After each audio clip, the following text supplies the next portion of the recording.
of the brave. And so we ask by your grace that you would bring them home soon and safe. In the name of Jesus, I pray. Amen.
All right, everybody, welcome to SR Broadcast, and I hope you're ready for some Talladega racing here tonight with Pasky's Low Budget TV Grand Nationals.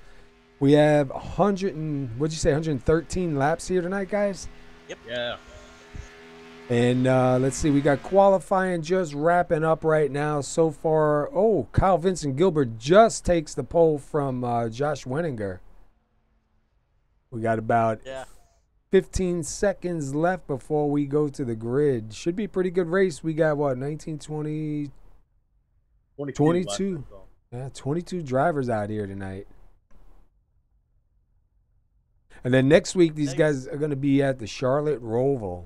Wingnut, you're gonna be racing in that one, ain't you?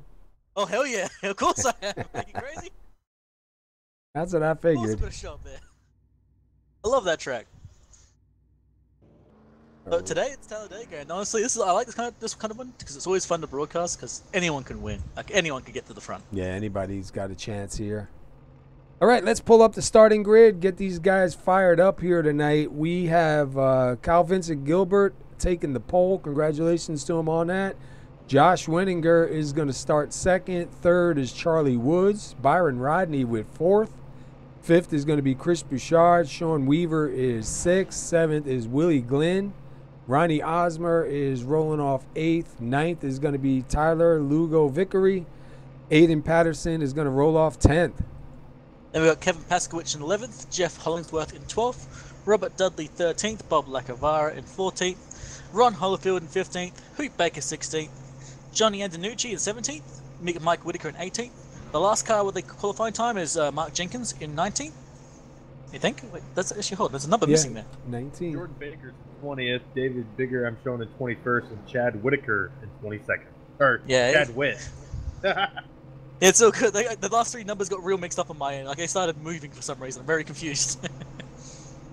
That doesn't matter. We're all good. 22 drivers. Just waiting for a couple more drivers to get on the track here. I don't see Kyle Vincent on there yet, or Jordan Barry and Willie Glenn. Let's take a quick look at the temperatures here. Right now, the track is 96 degrees and the air is 70. And what's the start time look like? It's about 3:30 p.m. Closing more towards 4. I think we'll be daylight the entire race. It's not going to get dark. You might get a little bit of shadow near the end. Depends how many cautions these guys get. These are long caution laps. Yeah. Well, it's inevitable for the big one. You know what I mean? Oh, of course, it's Talladega, and it happens. It is going to happen. Have your taxes next to you, so when you're going through your pace lap, you can do your taxes. You're going to have time for that. But should be a good race. I like Talladega. You know, I like these plate tracks, man. But the problem with the plate tracks are, you never know. Oh yeah, that's the thing. Like it's It's fun to race for those of us who aren't as fast as the big guys, because you actually have a chance of getting the win still. Yeah. You just need to survive and get to the front at the right time. And We've seen, I think it was like with Somo, one guy that won led literally 0 laps. He took the finish, Yeah. like the last corner. So I love watching stuff like that. So you get an absolute brawl near the end for sure. I expect to see a lot of fighting in the last 15 laps. And there is one fast repair here. So guys will have a chance to, if they get caught up in the big one, they still have a chance to get back out on the track. So that's pretty cool. And the best thing is they can also use it like at the right time too. You can save it till the end and use your fast repair, get like a faster car than everybody else if you have a lot of damage. We saw, for instance, I think it was Jenkins last few races where he would save the fast repair to the last like 10 laps, or the final caution, then use it then. It does give you a bit of an advantage, which is, it makes it a bit more interesting, I want to see that 707 up here in the checkered flag, man. I like that car. Oh yeah, actually some new paint jobs too. We've seen the Ron Holyfield with a new paint job. Yeah, which is the first I've seen him in a new one. That's pretty sharp looking too. I think PASKY has a different paint job as well. Yeah, I think last week he changed it up a little bit because we were talking. Is it the same one from last week or a different one? I don't know. I think it's the same one. Yeah, Let's look, look at it it's the later. same. Yep, it's the one from last week. Okay. All right, pace cars heading in. These guys are getting ready to start here. Kyle, Vincent, Gilbert on the inside, going to bring these guys to the start line, and we'll be on, man. 113 laps here tonight. Hopefully everyone will make it to the end, but we'll have to wait and see on that one. It's Talladega. Green flag. Looks like everyone got a pretty good start there. A few guys had a bit of a slower one, but not going to lose too much. We've got PASKY already going 3 wide on the inside. Wow. We've got them before in the middle of the 63 on the outside. Yeah, guys, I don't know if you saw that, but Kyle didn't even make it to the line first. They had that outside line jumped way ahead on the start. Yeah. And look, see how long the outside line lasts for sure. It should last for a while while everyone's still formed up, but people start sliding down to the low line. It's one thing I like. Way too high right now for that to last very long. Yeah, I was just going to say that. Everyone's being respectful about it. You see, they're starting to come down now, though. Look at 93 starting to bring itself down. 75 might try and slide in. Oh, look at the 28 of, I think that's Bouchard.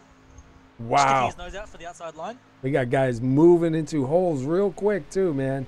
Yeah, that was the 37 of Sean Weaver. He was the one that jumped down quick. Yeah. He saw the hole. He took it. Yeah, and Chris Bouchard actually moved up to the outside line. He's now alongside the leader of Kyle Gilbert.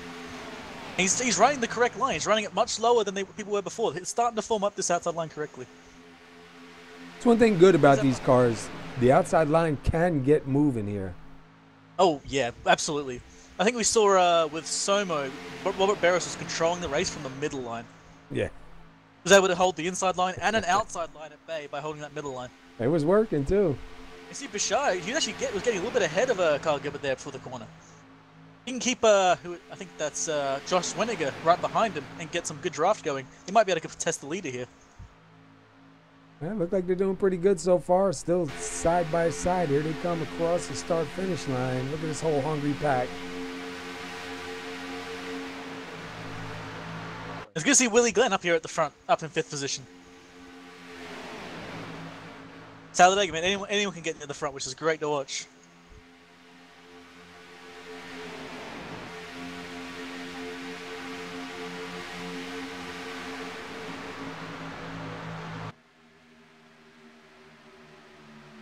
Take a quick look. Looks like everybody so far is kind of hanging on, and the 28, Chris Bouchard, has an opportunity here for the lead.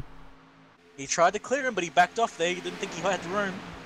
Good call there to not cause an incident. Just take his time. He got another shot, I think, from Josh Weniger. See who gets across that line first. That's going to be close right here. So far, it looks like he's going to make it across the line first. Yeah, I wonder if Josh Weniger that actually backed off a little bit there and didn't give him any draft, because we saw that Bouchard was about to leave Weniger out in the dust. Oh, and they're going to go... Oh, we're going to go 4 wide. 4 wide almost. Wow.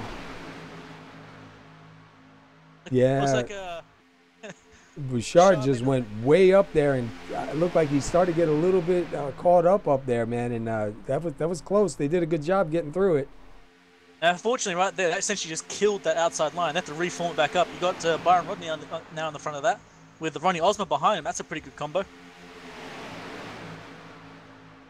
Ooh, some scrapes on the wall there. I don't know if that was Bouchard or the driver behind him.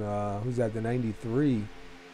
And look at that run on the outside. Byron Rodney Osmer are getting. They're actually already up to the leader and flying past him. It's like he's not even moving. New leader, Byron Rodney. He's going to slot in and leave 55 out in the dust. Having said, Osmer's not alone. He's now got Tyler Hugo Vicario behind him. Might be able to get himself up to the front.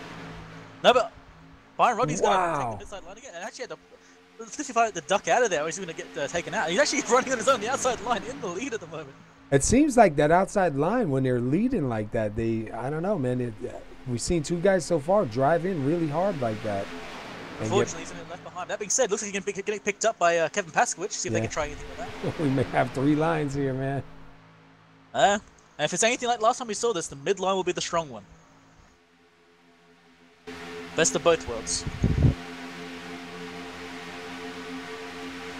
If the Charlie Woods and Carl Vincent Gilbert have not left that low line since the start at all. No. They just stayed down there and never left it. Here comes Rodney again on the outside, right next to Carl Vincent Gilbert.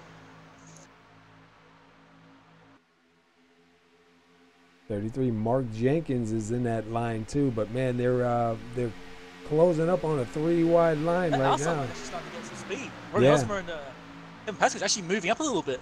I'm curious if they can get up to the front with this. I mean, so they're going to be real good. To the wall.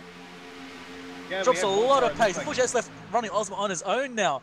That run they had just got destroyed. That being said, looks like a car's popped out again. Yeah, Jenkins is. Jenkins jumped up there. Yeah, he had a little bit of a worry there, trying to make sure there's a bit of room. Unfortunately, went a little bit too close to the wall, and once you're stuck on this, it's like glue, man. It doesn't let go. Looks like Kyle Vincent Gilbert's going to take back the lead on that one. 3 wide, up in the front, just about. And that outside line isn't actually dying. It's actually doing really well. Just 2 cars. Yeah, with just 2. 2 cars in the midline, 3 cars on the inside, and 2 cars on the outside. This is actually working. I don't think I've ever seen the full-on outside line actually work. But you see right here, the 33 is going to give the 55 a shot, and he's going to get him up in the lead. Wow, look at Osmer's almost clear. Another car into the wall. Oh, I saw it. Oh, we got a wreck going on. Oh. Oh no, David Bigger. Ooh, Chad Witt, I think, too. That escalated quickly. Yeah, let's go back real quick. Watch that one with David Bigger, you'll see the entire thing. Or maybe not. Watch the 57 here of David Bigger back here. Let's see what happened. Not really sure. Oh, the 59 got caught up into the wall and came down into the 77. Yeah, just domino effect from there. Wow. You see the Bigger 50. went on a ride. Yeah, you see him in his on his roof and everything, man. Let's jump in. Ladies and gentlemen, your mark bags are stored in the chair in front of you. Let's jump in with him. That was brutal for him, unfortunately. Yeah, victim right there too. Look at him over on the roof. Oh, dude, that's it. To shake up our front pack as well now, because now Rory Osborne will be in second place rather than the outside line. And Byron Rodney would now be in the inside line unless people get people pit in and get better tires. All right, over under. Everybody coming in? I'm willing to bet. I would. No reason to take 2 and get that tank topped off. Yep. I'd come in, I'd get 2 tires, some fuel, and try to get back out. I'd be at the back of the pack no matter what, so I just get 4 tires and hope it helps. And get the fuel as well, of course. Man, I hear that a lot of guys saying they want to take 4 every time they come to Speedway. It's just something that's I've never really noticed a difference when I take 2. Yeah. I would just go for 4 because I don't expect to be near the front, and honestly, I don't want to be in the front at the start of these restarts. Not yet, at least. So, there's no reason to take 2 because you might gain some position, sure, but then you're going to be under attack for the rest of the race. And we're at lap 8 of 113 laps. Do you really want to be at the front of the pack during all that? Ooh, Gilbert out. Oh, it's going to be a race between Rodney and Osman. I think Osman's got that. Looked like Rodney had a little bit of tire squeal there. It looks like Gilbert didn't even take any tires at all. Actually, I don't think anyone did. That's Osman pretty didn't take surprising. tires. Osman actually missed a stall. The amount of here we time go. it takes to top off the tank, you can get a set of tires. So Look kind of who's surprising Yeah. not to see anybody take them. look who's out Who front. did? Oh, who this? Mike Whitaker, yes. Yeah, He's 707, line. dude. And honestly, I think that day would have been the right call. Since we know that no one took tires except for a few guys, that means they're all going to be on crappy tires. So he's going to be at the front with the same tires as everyone around him. Yep, just a little bit of less fuel. That's all. Yep. And it's not really going to matter yet. It might be a problem later on. But he's going to get that all-important low line though. He's going to be in the front on the yellow line for the entire race if he can stay down there. That's I where saw my you guys take tires. I think it was Kevin Paskych I saw take tires, and some other guys took like rights at least. But surprisingly, no one take people at the front not taking tires at all. I mean, rights maybe at least. if you're gonna get fuel, I mean, I would get rights, but you know, what do I know? I'm showing Yeah. Mark Jenkins took tires. Other than that, from looks like ninth back took tires that stop. Is it really gonna make that much of a difference? I mean, if you get tapped, maybe getting control of the car a little bit easier. But I mean, they didn't do very many laps on that set of tires, so. Yeah, they're not going to matter too much. It's going to be like a minor difference at the very most. And honestly, so much draft here, it doesn't actually matter. Well, my money's on the 707 for the win tonight. He's got to get the win, dude. He was close. What was it? Was it last week or the week before? He had a good run going, man. I'd like to see that car up in victory lane. Hey, Tony. So yeah, just as a heads up, a wager was made with Ronnie Osmer and league management, and he blatantly said on Monday if he won the race Monday on 7 cylinders, he was going to start Friday's Talladega race a lap down. We forgot about it at the green flag, so he's taking the 1 lap penalty now. Ooh. That's weird. Okay.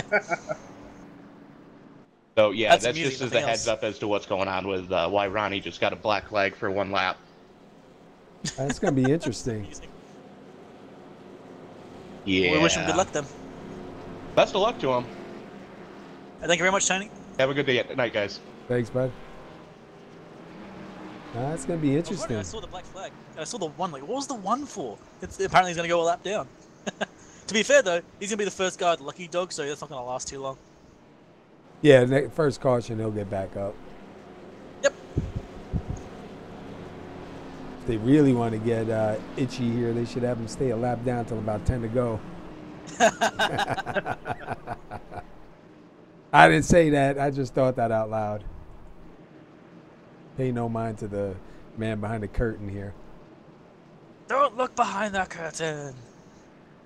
Well, that's a pretty quick pace lap right here. Lights are out. So far, the Yeah. only driver I see out is the 26, Jordan Barry. And I don't think he took the field, did he? Because he's being shown 9 laps down. Never took the field. All right. Oh, you see, we'll see if Mike Whitaker has any pace on the inside line. Yeah. And he's going to have Byron Rodney behind him. Rodney was doing really well pushing some of the other guys, so we'll have to see if he's going to do the same with Mike Whitaker. And Kyle Gilbert's going to have to find someone to give him a shunt.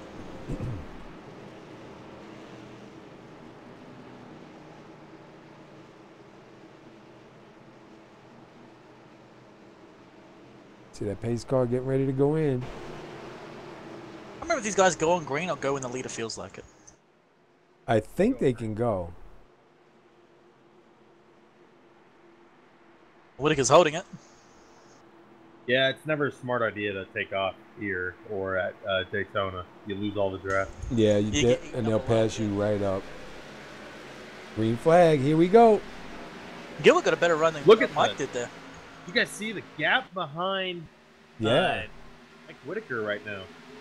Yeah, Rodney got an amazing run. Glenn barely moved, and honestly, Gilbert had a ridiculous start there. He was ready before Mike even was. And Byron That wasn't jumped even right ready. up behind him, too. Yeah, that being said, that inside line is actually holding right now. He's on his own. Mike Whitaker is holding off Kyle Gilbert, but he's going to get shunted soon. I'm surprised that line's working. Everybody's going high. The entire field's just separated. What the? I think everyone was asleep. When I said do your taxes, guys, I was joking. That being said, we've seen this before where the front pack will Well, get... look, we're almost 3 wide again.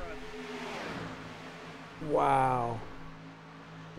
Unfortunately, that's going to slow down those higher lines, which means Whitaker's going to be able to hold that position for this lap. He's going to get his lap led. He's just got to get the 49 of Robert Dudley back behind him to get him out there.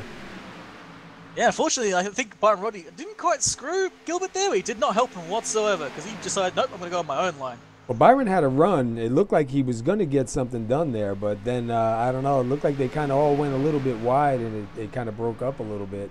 But look, that outside line's forming. Paskowitz is behind Byron now. See if Rodney tries it again. Maybe Paskowitz follows him. Those two, I believe, are teammates, so this may actually happen. It looks like they are. I'm watching Paskowitz. I think Paskowitz will just follow Rodney wherever he goes. You see them both slowly peaking up higher and higher. So far, Whitaker's hanging on to it. He's got Robert Dudley right behind him and the 33 of Mark Jenkins. Kyle Gilbert's going to get the late lead on this lap. Yeah, he's got a strong run out of 4, and he's going to get it. He was not able to clear the spot there, though. So Whitaker will be able to fight back. Keep an eye on that 75 with Byron Rodney. It looks like he's getting ready to stick his nose about it. I think he's trying to wait for the right time so Gilbert can't follow. Yeah, that is just going to sit there. Because Gilbert is running real close to those inside cars. Like, I think he's trying to side draft him a bit, to be honest. He's been getting real close.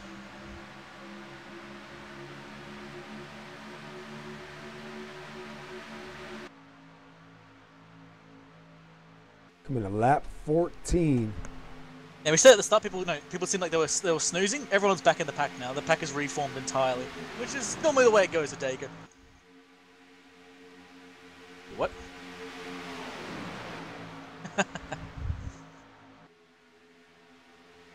It looks like that entire pack has managed to catch back up again. Still a small pack, slightly separated, but I think they're still within giraffe range, so get a bit of pace, they'll get up to the front again, the fight will continue. Yeah, definitely the 3 wide action and the fighting. Oh, we got one down below the yellow. But definitely that fight that was going on early on helped everybody else catch up. Oh, yeah. That being said, the gap is getting a little bigger there, so they might actually start losing it. They have to get single file and get some pace up here. And Ronnie Osmer is in jeopardy of going another lap down. Oh, yeah, wait, where is he? Ronnie, man, you're on your own. This isn't good. It's not the plan. And he's not too far in front of them. Yeah, in fact, they can actually see him now. Yeah, so, man, he's going to really have to work for it tonight. This may not go quite to plan, I think. Because even if they pass him and he jumps in with that group, he'll be 2 laps down. He'll get the lucky dog and get 1 back. Wow, look at Robert Dudley on the back of the 707, man. Gave him a real good shunt there. Kept Whitaker ahead. If he can do that again on the front stretch, Whitaker will retain the lead. Hey, look at that. Gilbert's starting to fall back quite a bit. And they're going to have to worry about that car on the outside. Now it's going to make things real scary for everybody. As Osmer gets eaten alive by the entire pack. He's got to try to jump in and grab onto these guys so he doesn't go another lap down, because that'll hurt him here. And it looks like, yep, Mike Whitaker scored the leader for that lap by a nose hair. Whitaker was able to take it back. And Osmer does jump in.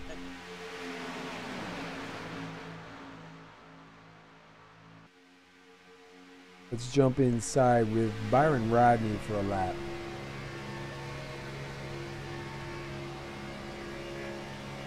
It looks like the rest of the pack has managed to catch up now, and that's pretty much the entire field in one big pack again.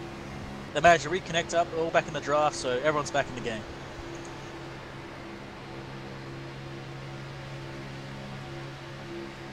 Look at Byron Rodney closing in on Gilbert there real fast. No, at some point he's going to go for it. We saw Rodney do it before. He's just going to dive on the outside, take the position, get in front.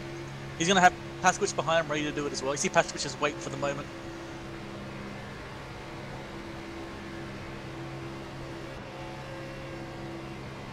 And with 3 wide further back, I think that's Ronnie Osmer still there. That is Ronnie Osmer still on the outside. Yeah, he did squeeze in a little bit earlier. I thought he was able to stay with them. Unless he was trying to gain some more spots. That hole is going to close up if you don't jump in. Crazy idea for Ronnie Osmer. Get to the front of the pack, take the lead, wait for the caution, and get 1 lap down. That's it. You're back to the lead lap then. That'd be a crazy idea, and if it would work, it would be awesome to watch, but I don't think he's going to be able to pull that off from where he is at the moment. Yeah, he managed to get back in on that one. See who's going to get across the line. It's going to be Kyle. Yep. Yep, Kyle's going to get that one. Man, we're going to have a lot of lead changes here tonight. Oh yeah, and we're now just past 1/6 of the race length too, so going to almost a 1/5 soon. We get some shuffling. Rather thin. Going back 3 wide near the back. Yeah, I was just going to say, you got the 4 up there trying to work with him. I see Ron Holyfield had to go down underneath the line to avoid something. 4's getting a lot of drive right now. He's able to actually just drive himself forward right behind Ronnie Osmer. He might be able to push Osmer back to the front, to be honest. Yeah. I think that's kind of what the plan is going to be there. Yeah, like he managed to, I think Vickery just got past like 3 different cars doing that. He's got to slot back in, but he's managed to get ahead of a few cars in that one move. Ooh, Paskwich. Paskwich. I think, is he going to stay out there? Nope, looks like he might slot back in. It's hard to tell where he's going. No. Does he want to go full wide? I wouldn't do that, buddy. Oh, man, that's Really close. slow down. Wow, that was close. That was scary. The Paskwich now going to take the outside line. He's going to try and get past Spire and Rodney.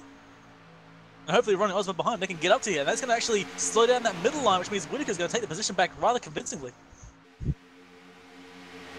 Oh, and Dudley leaves Whitaker alone. Ooh.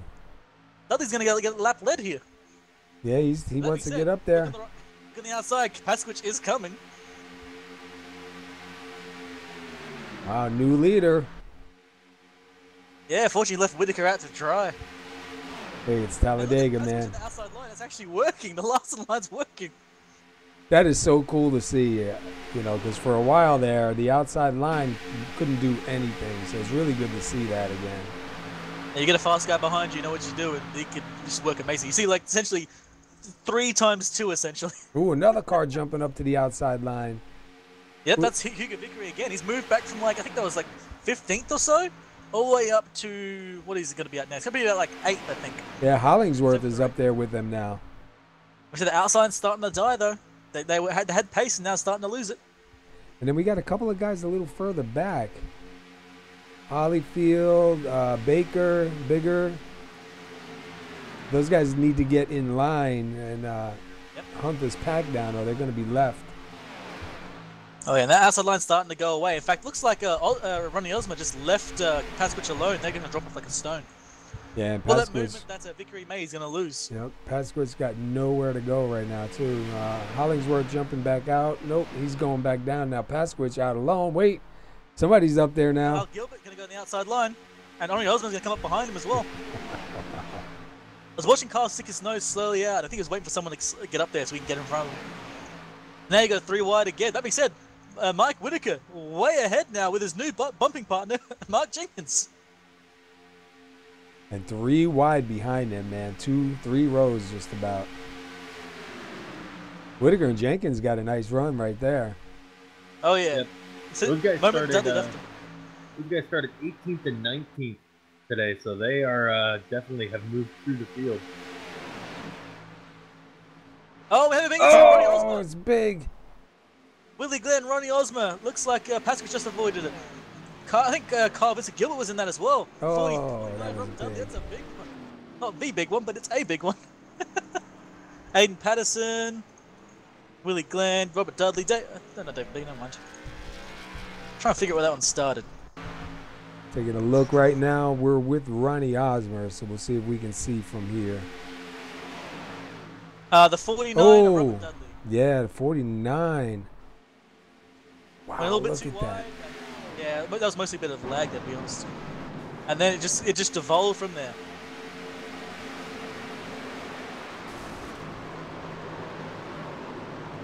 Oh, that was rough. Let's see. Let's take a ride with Robert Dudley and see what happened with him.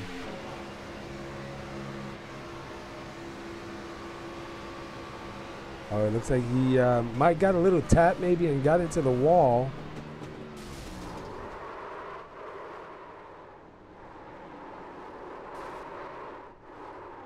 Ooh. All right, that's going to change things right now. Yep, gotta be right back quickly. Sorry, guys. So you got Whitaker out front. I'm sure they'll be coming down pit road now this time, getting some fuel or I'd get some tires, at least right sides, and some fuel probably. Yeah, if I remember right, they're nearing the end of the fuel cycle from the beginning of the race, so definitely at least you'll see Mike Whitaker, or yeah, you'll see him coming down the pit road. All right, here they come. The thing that might throw it off, though, is he's going to have to put a lot more fuel into that car than these other guys will. Yeah, so he'll be maybe he'll come out somewhere in the top 10. And watch some of these pit stops here, see if guys get in their stalls pretty good. We see a lot of guys sliding through. Looks like everybody's being pretty cautious right now.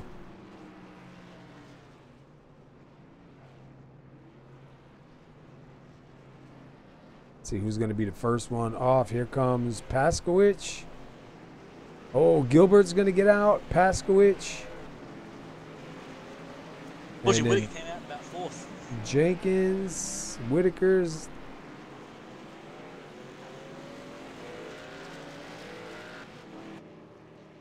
And Tyler Lugo Vickery he stayed out. He is your leader right now. We'll see if he's going to plan on staying out. Johnny Antonucci's behind him. Yeah, Tyler Hugo Vickery and Johnny Antonucci staying out. I think one of them was trying to get maybe a lap led, or maybe they're going to try and actually hold on to that front. That was, I think, about is that 15, 16 lap run? Yeah, it was a good run right there. Oh yeah, people were aggressive, but not in a bad way, which is always nice to see. I don't know if you guys saw it, but looks like Mike was a little upset about where he came out on pit road, took it out on the cone. Oh, did he? Well, we all know the cone deserved it. Yeah, that cone's always getting it. But let's see what Tyler Vickery does and Johnny Antonucci, because those two guys stayed out. We'll see if they're going to come back in or not. Tyler was actually making some moves during that race. Just wasn't quite able to make it to the front entirely. Yeah, he was doing pretty good. I haven't been able to see. I haven't seen Antonucci do much. I think he's going to go in for the pit stop, I think, by the looks of it.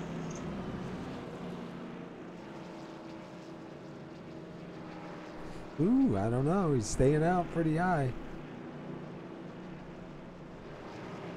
It's like it's calling him, come in, come in. He's like, no, no, no, I'm staying out, I'm staying out. Looks like he's going to go in. Oh, there Both he of them goes, are yep. go in. It's one of the lap led. But he got it. At least, you know, able to do that. I hate when you stay out and you don't get scored for the lap. Fortunately, Ronnie Ellis is going to have more trouble getting to the front now because there's now Robert Dudley who's in the pits right now. What's up there, He's gonna be a James? lap down as well. And guys, you got to remember, this is one of those weird tracks where you stay out, you're gonna lead a lap because the start-finish line is past pit road. That's true. You forget about that because you see a lot of guys on regular tracks stay out and the leader gets across the line before them. Yeah, especially if you're at the back of the field. But with this track, you can actually get the lead for a lap.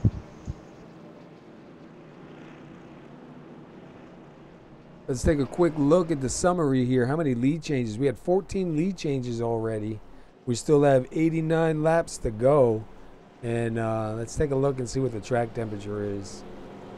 Track temp is 90. It was 88 prior. So it's gone up just a little bit. Still 70 degrees in the air. This is Pasky's Low Budget TV Grand National Series at Talladega. Next week, these guys will be at the Charlotte Roval. Our very own Wingnut here in the booth will be down on that track, so we'll be watching you race, dude. Oh, yeah, you're going to watch me fail it again. To be fair, that track's too much fun, that's why. You did good last time, though, man. So, yeah, hopefully... I had, like, what, 45 minutes of practice? Hopefully you'll be all right this time. We'll be watching, though, man. Oh, no. The expectations are too high! Yes, sir. Oh, no.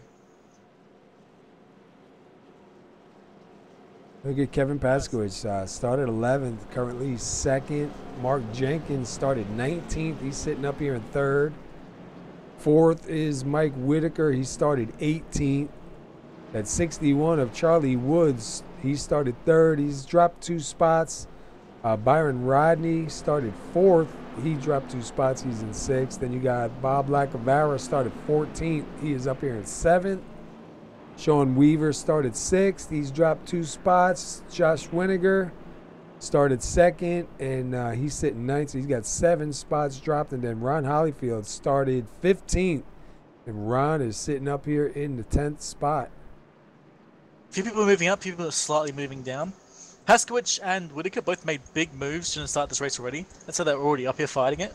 But Paskowitz has been the guy willing to try the outside line. And honestly, it hasn't been too bad for him. No, that third outside line has been, I'm really surprised to see how good it was. Oh, yeah. The Osmer is going to take a wave around here, so he'll be back to 1 lap down. How much damage did Osmer take in that wreck? He's got some, yeah. His front end is pretty bad, like both front left and front right. The rear end's got a bit of damage there.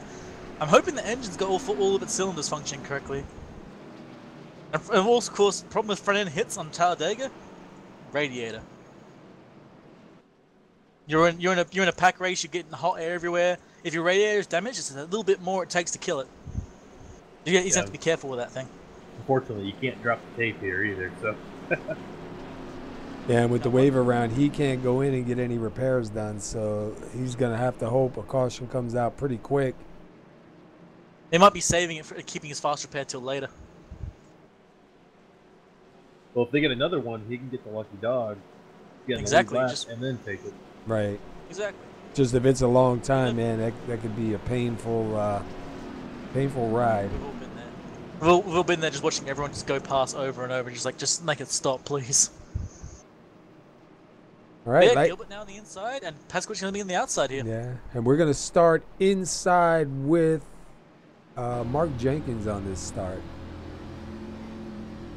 Probably in one of the best spots in this entire situation right now. Yeah, he's down in third on the inside line. Vincent Gilbert, the leader, right up in front. And you see Kevin Paskowitz in the 7 on his right. So, where's Gilbert going?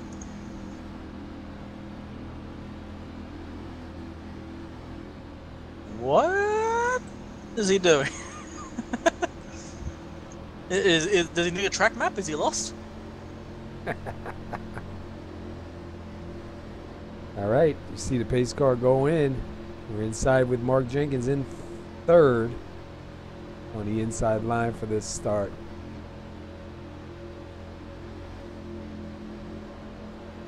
Just waiting on that green flag. Jenkins is sitting pretty far back there, to be honest. Yeah, he is kind of far back. I'd be right up there on the bumper, unless he's going to try and jump out. Come up closer. And they're green. A good run for everyone, actually. First 4 guys got away pretty clean. Actually, the guys behind the first 4 cars did not get quite as good a run, but they will catch up. They're well in the draft. I don't see anyone having a major hiccup.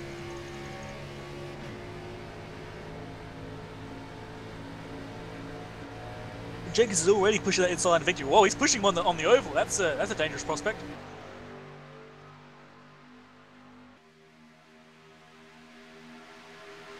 See the afterlife already coming back to life. Look at that. Mike Whitaker and Ken Paskowitz already getting back up to speed.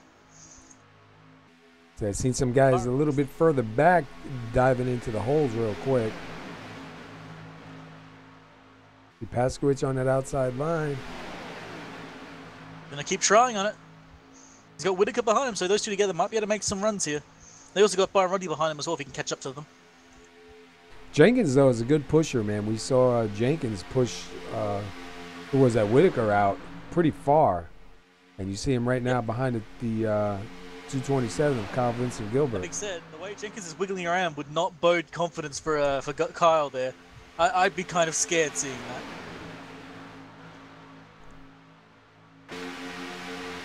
that. That wiggling is making me nervous. I'm not even on the track right now. I see Whitaker giving Pasquich a run.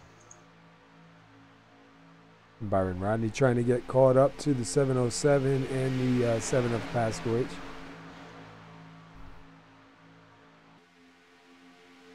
Hey guys, I'm the outside line's about to die. Paying attention to the back of the field. Osmer was just barely holding on. He was actually in the middle of a couple cars. He has been since the left. He is now at the back of the pack trying to hang on. Yeah, I think that damage is really going to hurt him. He's got to be hoping for a caution to come out soon. And look, we're going to be 3 wide. Jenkins jumped out and left Kyle behind. It looks like Kevin Patrick tried to go to the outside line, but he's trying to get back in now. Ooh. Oh, somebody's down underneath. And with 3 wide further back as well, we got Aiden Patterson, Ron Holyfield, and Chad Witt as well. So there's 2 parts of the track going 3 wide right now. Yeah, Dave Biggers had to. He's just being left alone. There's no one up there to help him at all. No one cares to. He's going to start getting trained back. He's got someone back there. It's Ron Holyfield. Yeah, but Ron Holyfield was nowhere near the draft for him, unfortunately. That's Patrick down from 2nd all the way back down to, what is that, almost 10th. He's still falling back. And now Mark Jenkins actually getting the lead that lap with a really good run on the outside. Mike Whitaker right behind him. Unfortunately, Kyle Vinscope has to wait until Charlie Wood shows up to give him a push. That outside line's starting to form. Oh yeah, Whitaker's doing a great job bumping the 33. And look at Whitaker. He's doing great. Yeah, he was giving him a real good push. Oh, a little bit hot there going in, and look. He's gonna leave him down. Leave him on that high line. Well, he's got Byron Rodney behind him, so Byron Rodney will be able to get him out there in the front, see if they both can clear. So the outside line is pretty well formed right now. It's actually probably more established on the inside line. Just to watch out for the Aiden Patterson, who's currently just blinked there, trying to give everyone a scare. Yeah, it happened to me a bunch last night. I ended up having to drop to the end of the line for a good chunk of the race too, man. Yeah, and the outside line is just not quite. Ooh, look at. Now. And that's going to slow down Mark Jenkins quite a bit for a while until Charlie Woods can catch up. So we might see Kyle Gilbert get back on the lead again.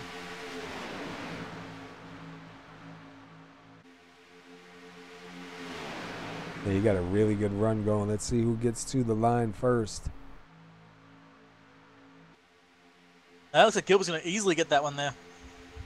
And he's actually cleared. Mark Jenkins might start sliding down to low line again. But it looks like almost went 3 wide for a moment there. He was kind of stuck there. He waited too long to get down if he was planning on going down, and it closed up quick.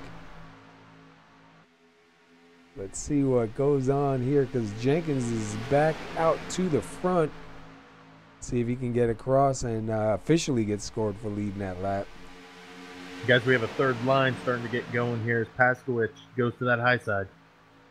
He's got Dudley behind as well. They did really well earlier. Dudley was a really good pusher, so he might be able to get these guys up to the front. When you're at the back like that, you have to make a choice and do something. So watch these guys, see if they can do anything with it. Good Charlie Woods, man, sitting here in that 61 in 3rd right now. Gilbert going to get the. Someone will jump out as well. And Gilbert does get back to the line again. Oh, a little bit of contact there. The 33 gets shoved underneath the line.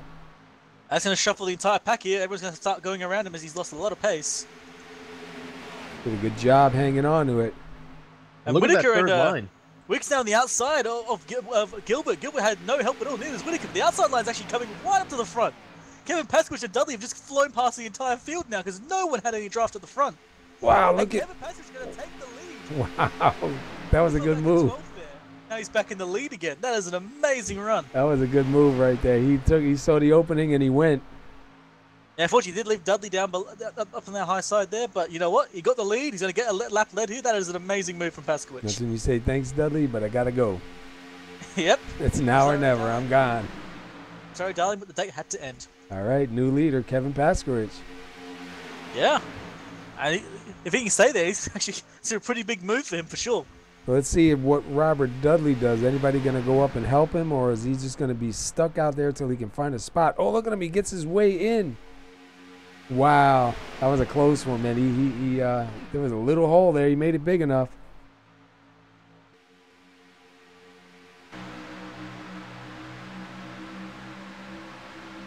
Back up to the front here.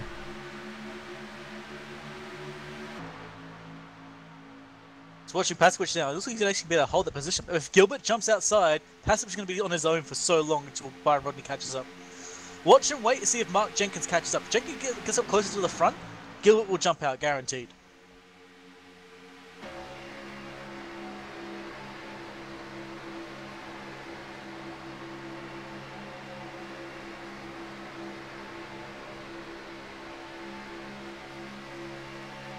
Move some cameras around here. Oh, look at that.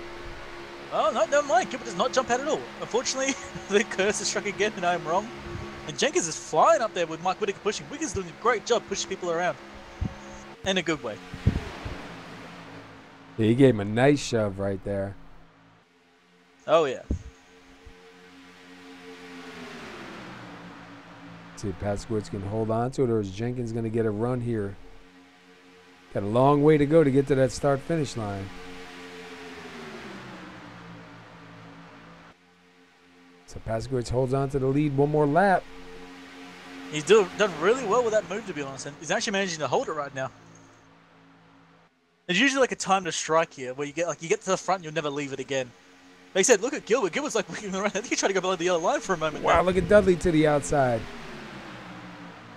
He's going to try it again, but unfortunately there's no one to help him. He's going to get eaten up again. He's going to have to go back in the line again before Willie Glenn catches up. But nope, unfortunately he's going to fall back another position.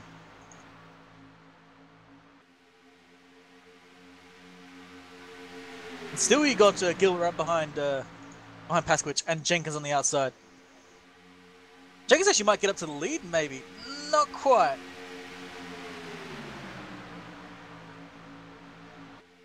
Just looking at the second pack further back here. Where are they at? Ronnie Osmer down on the inside line with, who is that? The 77 of Chad Witt.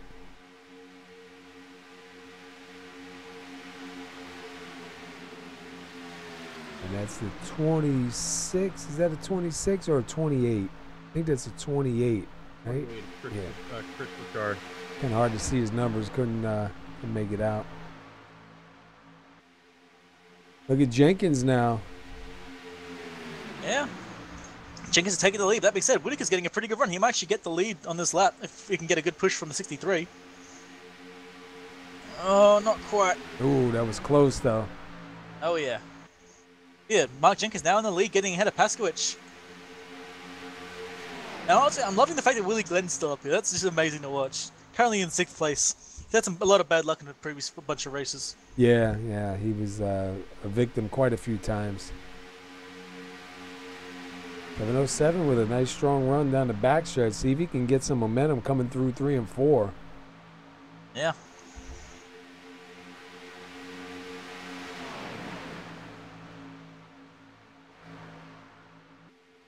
He lost a lot right there. He'll gain it all back when we hit the trioval.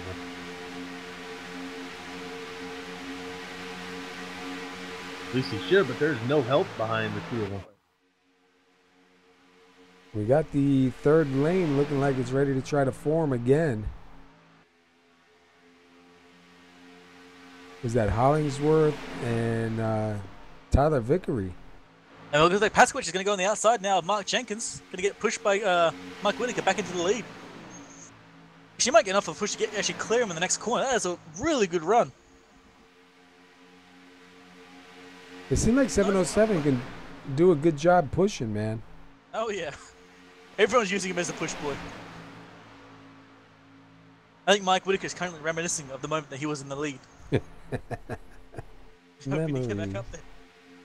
There's a song, like, but I can't think of it. Yeah, but I think it looks like Mark Jenkins might get the lead in this lap, but Paskowitz was real close there.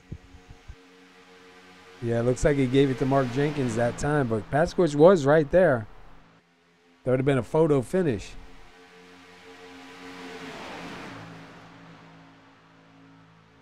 What kind of window are we looking at for fuel, Steve? Do you know? I believe it's around 25 laps you can do on a tank, so we're still sitting about 10 laps away from any green flag stop. Ooh, somebody disappeared big time. Yeah, I saw Jeff Hollingsworth coming the outside with some amazing pace, and then he just vanished. Now his car looks like a broken beer can. Yeah. Must have been a bit of lag there. The car's probably perfectly fine. All right, here's the fight up in the front.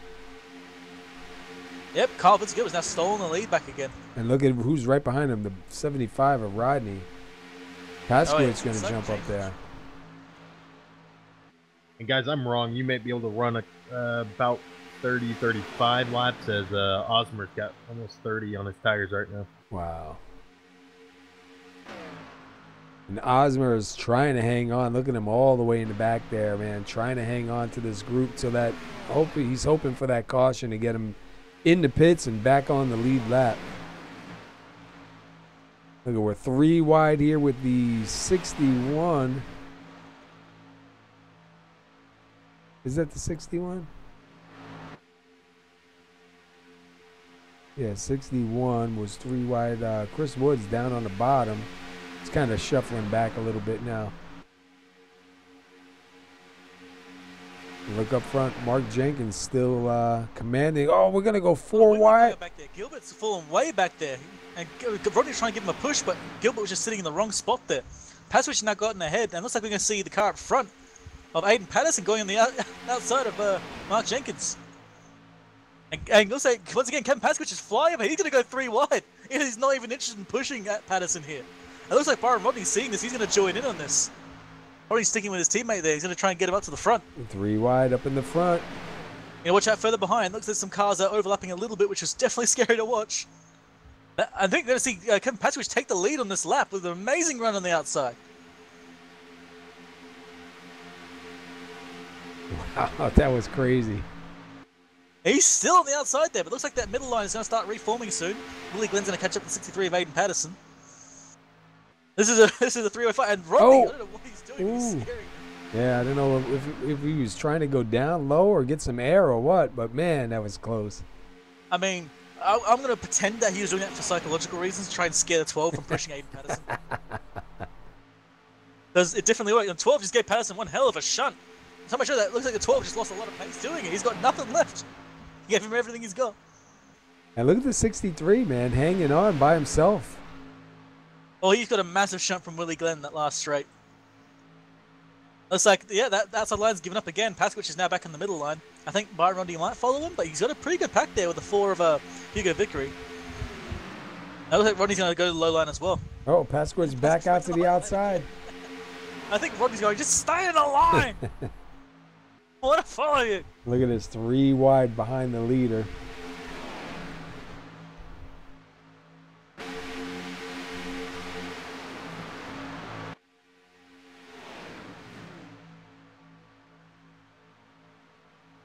I'm pulling some good moves, getting away with it right now. Oh yeah, Paskowitz has done some amazing moves so far, but at the moment the leader currently is that Mark Jenkins got to the front and staying there. And once again, Mike Whitaker, being that really helpful pushing guy, is right in second place. All you got to do is keep that car alive, stay up there with these guys in the front, and wait for these laps to wind down and do everything he's got to get that thing in the front.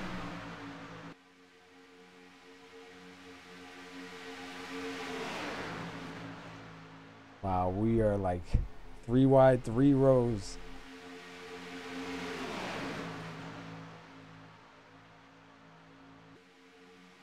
And look at 63. Patterson might be able to get scored this time by.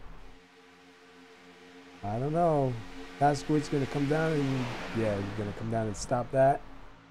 Paskowitz is going to try to take it over from Jenkins here.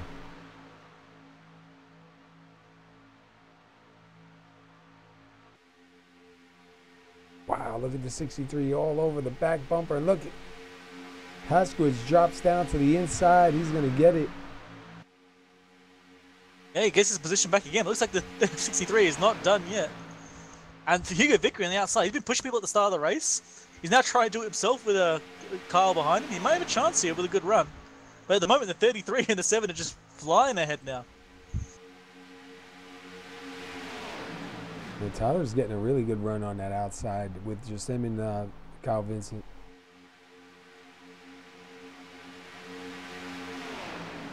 And look, he's going to drop down to the middle.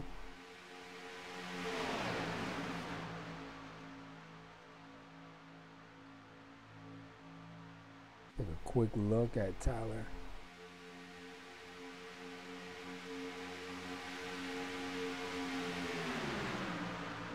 Man, he is doing everything he can to try to get in front of Paskowitz right there.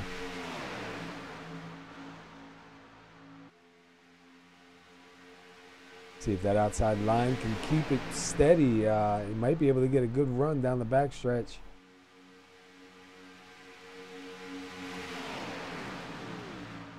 Loving watching Paskowitz, just seeing how he moves around the field. He's gotten to the front like 2 or 3 times now with just really good moves. I want to see if Hugo Vickery can do something now as well. You've got Aiden Patterson behind him, got Kyle Gilbert behind him. That outside line could make a run. Usually, we've the entire fields together in one big pack, except for one small pack that unfortunately fell too far behind. You got look at how close that is at the line. Oh yeah, they're fighting for like millimeters now. Tyler almost got it. See if he can try that one more time again.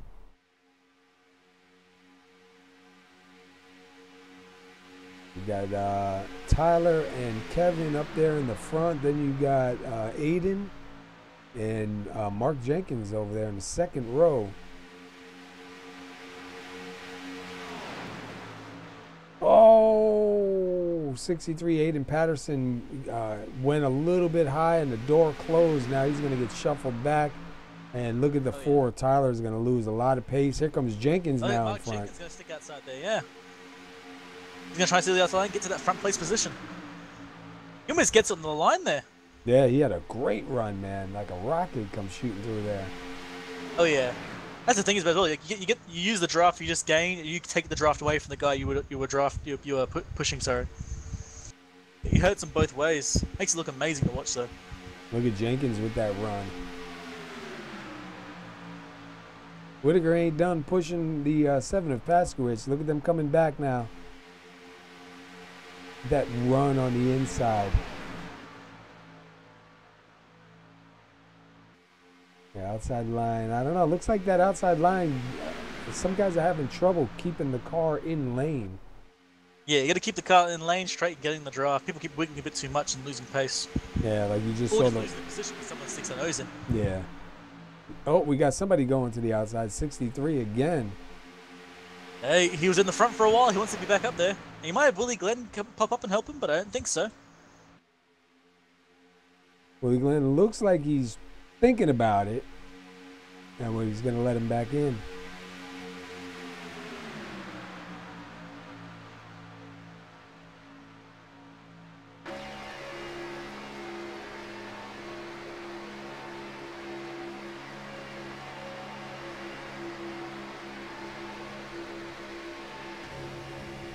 Taking a ride inside with Mike Whitaker with that windshield, man. He's got to get in and get a windshield pull-off taken off, so he ain't going to be able to see soon. Jenkins to the front. I'm actually watching how far away they are from the cars ahead of them. No, they're still quite a bit distance away. There's a small little 5-car pack going on that's separated from the big pack. They're quite a bit back. You're going 2 by 2, which is probably not the right idea. You should probably be going all in one big line. Yeah. Looking at them right now, starting with Chad Witt and going all the way back to Ron Holyfield.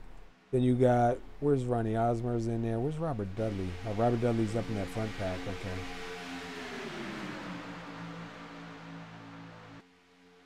Speaking of Robert Dudley, there he goes to the outside. Between him and Rennie Osmer is 1 lap, and Robert Dudley is 2 laps down. Yeah, Robert Dudley actually has the fastest time on the track right now, 49.065. So Wow. he's definitely got speed in that car still.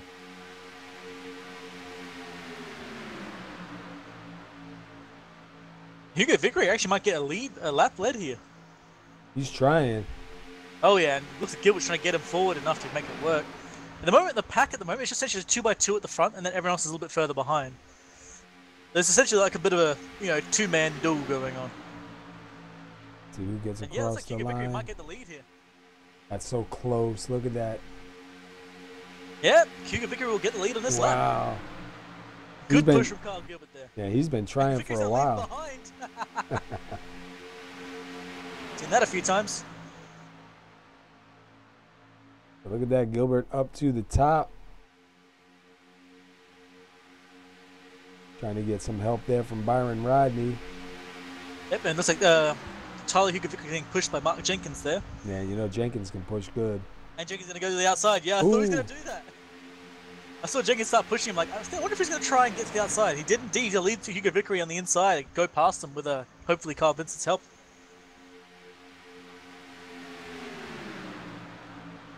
Look at Robert Dudley still on that 3rd lane.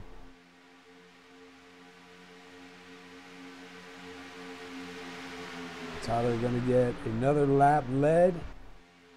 He's got the 7 of Paskowitz right behind him. Paskowitz might do the same thing and try and push Vickery ahead and then get ahead of Jenkins. Leave Vickery behind. Have to watch and wait, see how it goes. Oh, you know what, Wingnut? I think you're right. I think Paskowitz does have a different paint this week. Yeah, it looks different. Yeah, because he had like more of a solid white on the doors. Yeah, I was a bit confused myself. I was like, that looks different, I swear. Yeah, it's similar colors, so that's what threw me off. But now looking at it closer, you're right, dude. So, Steven, man, I got a question for you, brother. Yes, sir. When do you think we're going to see the first green flag stop? Well, we just saw Osmer come in, so about 12 more laps we should start seeing those pit stops happen. Yeah, because we're a lot of guys right now, 32 laps on this run. Yeah, they're going to go about 41, 42 laps. Oh, Jenkins up into the wall. Saves it, no caution, but that would have been a perfect timing for Ronnie Osmer there. Ronnie Osmer's in the pits right now. Exactly, he would have got his pit done and leave just as it happened. Unfortunately, I think he's going to lose a lap on this when he's all said and done. Yeah, that's unfortunate there.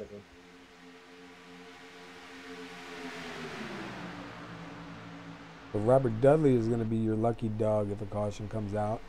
Yep. Paskowitz is back in the lead by quite a margin. He's not even going to the low line. He's staying high. No, never mind. He got Gilbert in. Okay, fair enough. Then you got Byron Rodney out there on the outside. Look at, who's that? The 49 of Robert Dudley.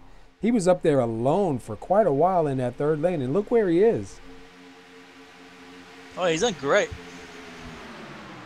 He is trying really hard to get that lap back and get in front of these guys before that flag flies. He's doing good up there by himself, man. Yeah, I think he's getting side draft there from Willie Glenn. Doing the best he can. I would have thought he would have dropped back like a stone, you know? Yeah, but it seems to be working for him right now.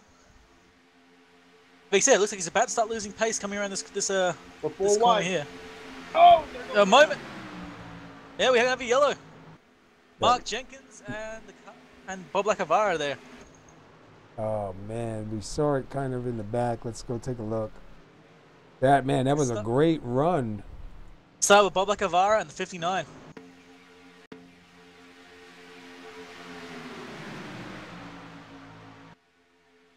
Take a look. We see the 59. We see the 5 there. They go 3 wide. Oh, looks like the 59 made a little bit of contact with him, and that sent him around. Jenkins got a piece of that, too. Which is not going to be nice for him. He was doing really well.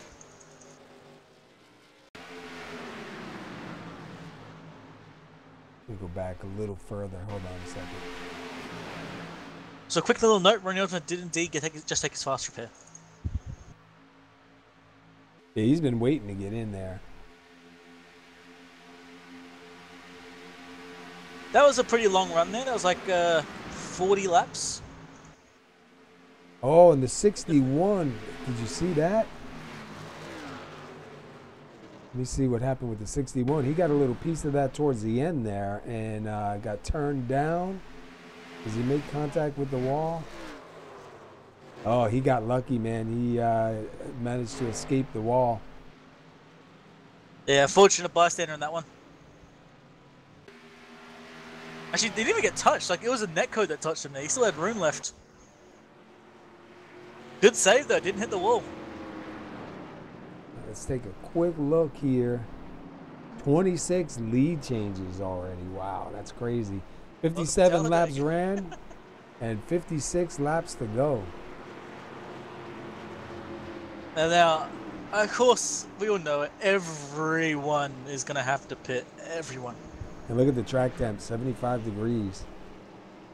Yep, I think it dropped quite a bit then. Which is weird, because you would thought it got hotter with all those cars running constantly over it. All right, while these guys go in for a pit stop, we're going to take a quick break. We'll be right back.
In the outside contact made 56 slides in at a 4. Who's going to be at the stripe? Dead even. Give it to Ryan Truex. Truex is your winner over Tandy.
All right, we are back live again. We're here with PASKY's Low Budget TV Grand Nationals at Talladega Super Speedway. Don't forget to tune in next week. We will be at Charlotte on the Roval with these guys. Should be really good. We did our first broadcast at the Roval last Sunday, and it was actually pretty good. I was really surprised at how good it was. It actually made me want to go ahead and set one up. So we're going to be doing them Tuesday and Thursday this week. Oh yeah, next week's gonna be great. I can't wait. You're gonna be in heaven because you'll be racing 3 of them back to back. Yep. Oh yeah, of course. I'll be in my car Thursday screaming. I got a feeling I will, because I do not know that track. I really need to get on there and do some laps, man. Because when we were watching some of the in-car cams on there, there's a lot of turns you can't see. You know, you got to know where they're at, man. You got to know them good, and I do not know that track. Well, hey, when you're in practice, let me know. I'll come join you. I'll teach you what I know with my 45 minutes worth of practice. So I'll be doing practice, buddy. I'll probably be doing practice tomorrow night. Well, if you start hearing you're going the wrong way, that's when you need to start worrying. I'm sure I'll hear that at least 2-3 times in the beginning. Because there was a couple of times being inside the car, watching him come up around like a right-hander, and then there's a left-hander, but there's a road there on the right side, and turn right, yeah. it looks like that's the way you're supposed to go, man. And, you know, I think I said like 3 or 4 times I would have went that way, man. But it looked like a lot of fun. I remember my first time around corner 1. I was going full pelt, going, oh yeah, keep going. Didn't realize there's a 90-degree right-hander right there. Oh. I was going full speed, tried to turn, just full on drifted into the wall. Like he's like, I need a track map. Anyone got a track map? So let's look at the top 10 real quick. You got Kyle Vincent Gilbert up in the front, Byron Rodney, Kevin Paskowicz, Aiden Patterson, Willie Glenn, Mike Whitaker, Sean Weaver, Charlie Woods, David Bigger, and Rod Hollyfield managing to get back up to the 10th spot here.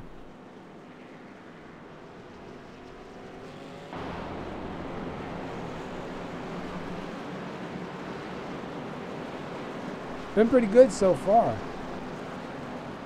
We still have, what do we have? Only 2 cars a lap down, Robert Dudley and Ronnie Osmer. So between them, going to be a fight to see who's going to be the lucky dog. Let's see, Robert Dudley's, his car's looking pretty good. I think he might have, yeah, his car's looking pretty clean. And what about Ronnie Osmer? His car looking pretty good too, yeah. So going to be a fight between them for the lucky dog. Oh yeah. Still got quite a ways to go, so I mean, there's still time. They just need to keep it together. Osmer's car is now like perfectly repaired. He took his fast repair in that last pit cycle. You just got to hope he's not in the wrong place the wrong time. Yeah, that's Talladega though. Fight as Yep. hard as you can, but one mistake from someone else and you're done. Yeah, you got to come in with the expectations of not finishing. So if you do finish, it's like a victory.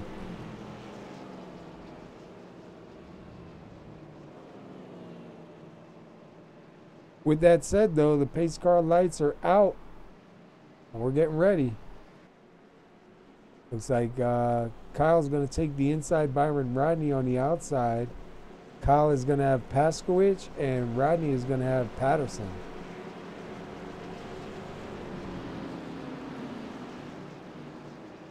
Yeah, this goes for sure. Paskowicz done great work. Paskowicz got a bit of a bump from Patterson on the exit of that pit cycle because Rodney was going a bit slower than he expected. You had to slam on the brakes. So it won't be anything too bad. I think the car's going to really suffer much at all, but you're going to be slightly annoyed that his perfectly well-painted car has a scratch on it now. Yeah, it's definitely got a little bit of damage. All right, pace car is taking that turn. Honestly, Gilbert just take off like a rocket ship right now. Just try and run away. It won't work, but it's fun. See people try and do it at Talladega. And there he goes. He actually kind of did there. Actually, he's currently out on his own.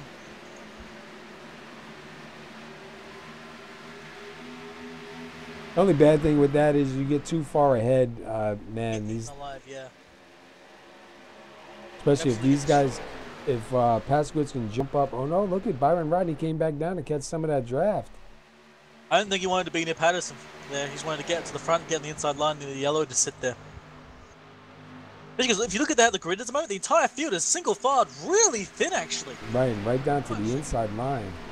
Oh, the entire, speaking of that, who is that? That's a 61 of Charlie Woods going to the outside. Trying to see if he can get anybody to go out there with him. Oh, he disappears. The grid field actually has gone really thin now. It's all single file pretty much for a few drivers.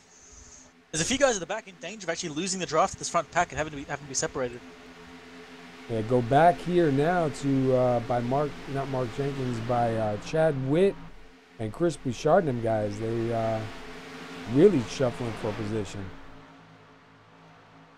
And it looks like the one of Holyfield, he's slowing down. Yeah, he touched the yellow line on low end there, had to let off the gas, so he's going to drop right to the back. I wasn't sure, maybe he saw something up in front of him and decided to back out of it, but we're getting ready to go 2 wide again back here, a little bit. Yep. We're already 3 wide further back at the moment. So the field is all coming back together again. Everyone's got back into the draft, everyone's back fighting it out, and you've already got someone trying to go to the outside. I think that's Chris Bouchard on the far outside line in the back. It looks like Robert Dudley's going to try the outside there as well. Well, we saw him do it before, and he did pretty good by himself. He's getting a really good run right now. Look at that. He's flying. Hoot Baker's right there. Hoot should jump up with him and go to the front. Or Mark Jenkins or any of the other drivers that are currently there in the right position for it. It looks like no one's going to come and help him, so Dudley's going to start falling back again unless he can get some really good side draft going on. Actually, he's doing really, really well. And look at Charlie Woods trying to get up to the front here.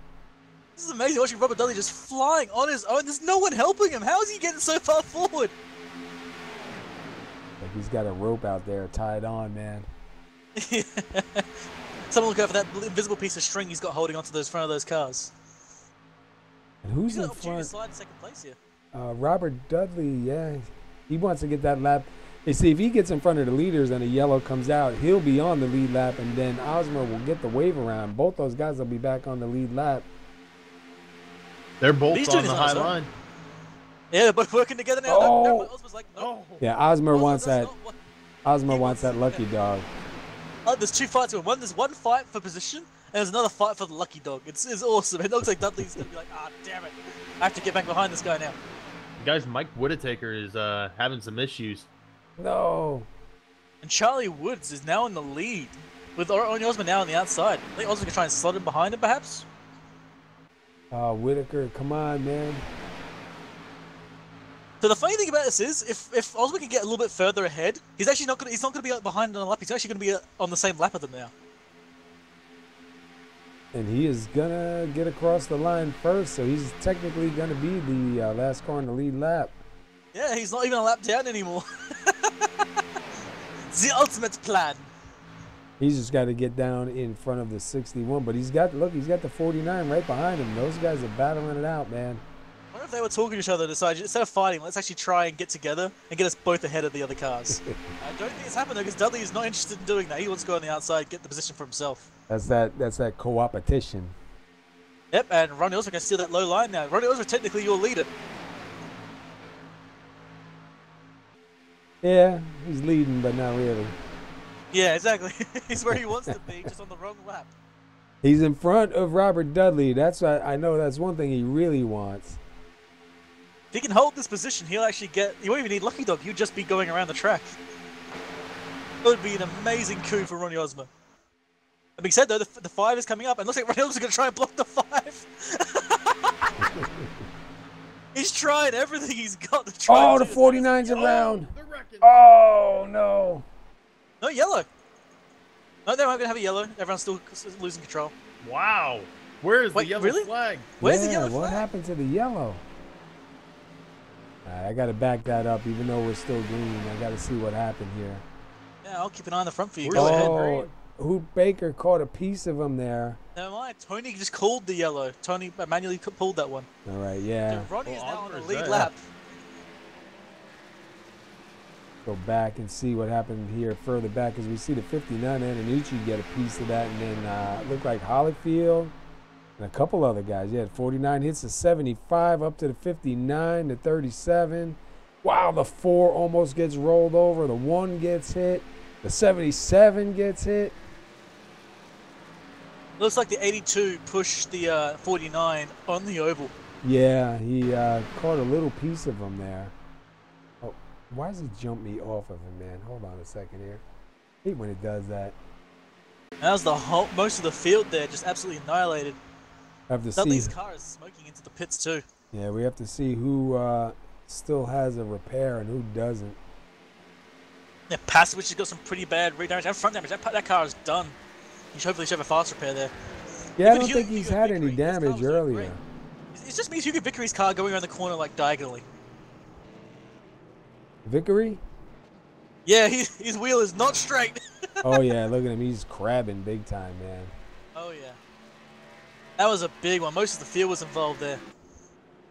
Got And the Bob- culprit was pushing on an oval. Yeah, you got Bob Lacavara, your leader. But he's gonna get scored. This could be good for him if he can get in and out. I think Ronnie Osborne right now is loving life.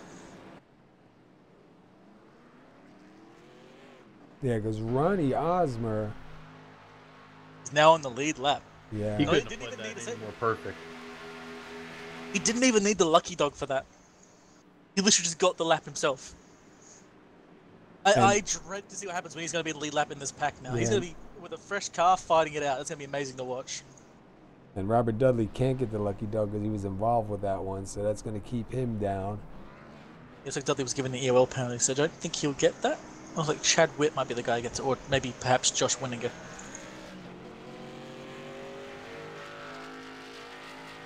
But Lacavara stays out. Hollingsworth is behind him. We'll see if these guys stay out. Lacavara is only on 11 laps. Hollingsworth's on 9. Do they take a chance and stay out? I have a question.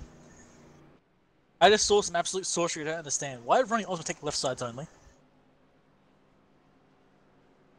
It's not, well, I don't think 4 tires is needed here. no. You don't. Yeah, but why left sides? Why not rights? Why? I don't get the left side call. I don't understand. Explain.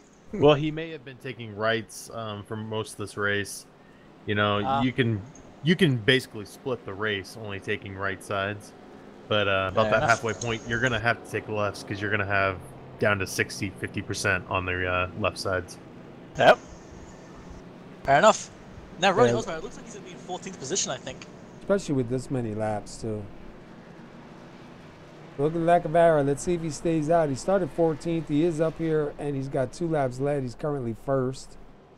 Jeff Hollingsworth started 12th. He's sitting second. We got to see if these guys stay out or do they decide to bring it on in. I don't know. If it was me, I'd stay out. At this point of the race, I'd stay out. There's nothing really to lose. This point, He's only starting to got play 10 for keeps. laps. He's only got 10 laps on his tires.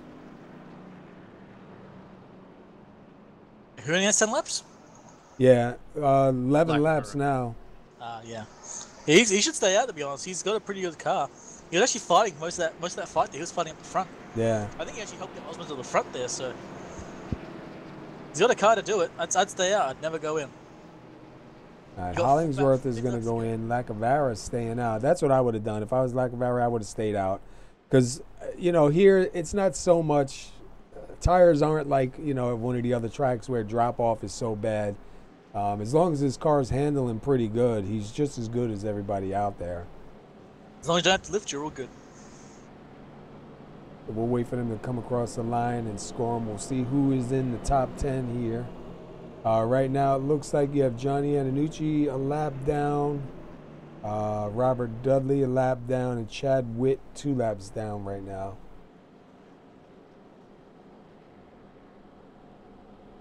I'm not sure what's going on with Josh Wenninger.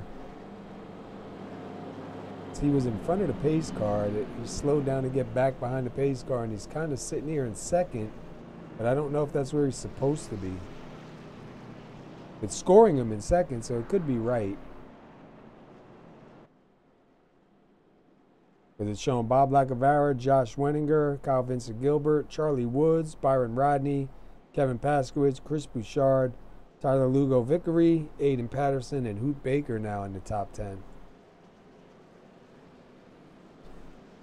Where is Ron Holyfield? He's back here in 18th. Looks like he may have used his repair because the car looks pretty clean. No, he's got some front right damage there. Oh, does he? The front right wheel is sticking out. Oh, right I now. see it. Yeah, it was hard to see on that angle. Willie Glenn, his car's in pretty rough shape.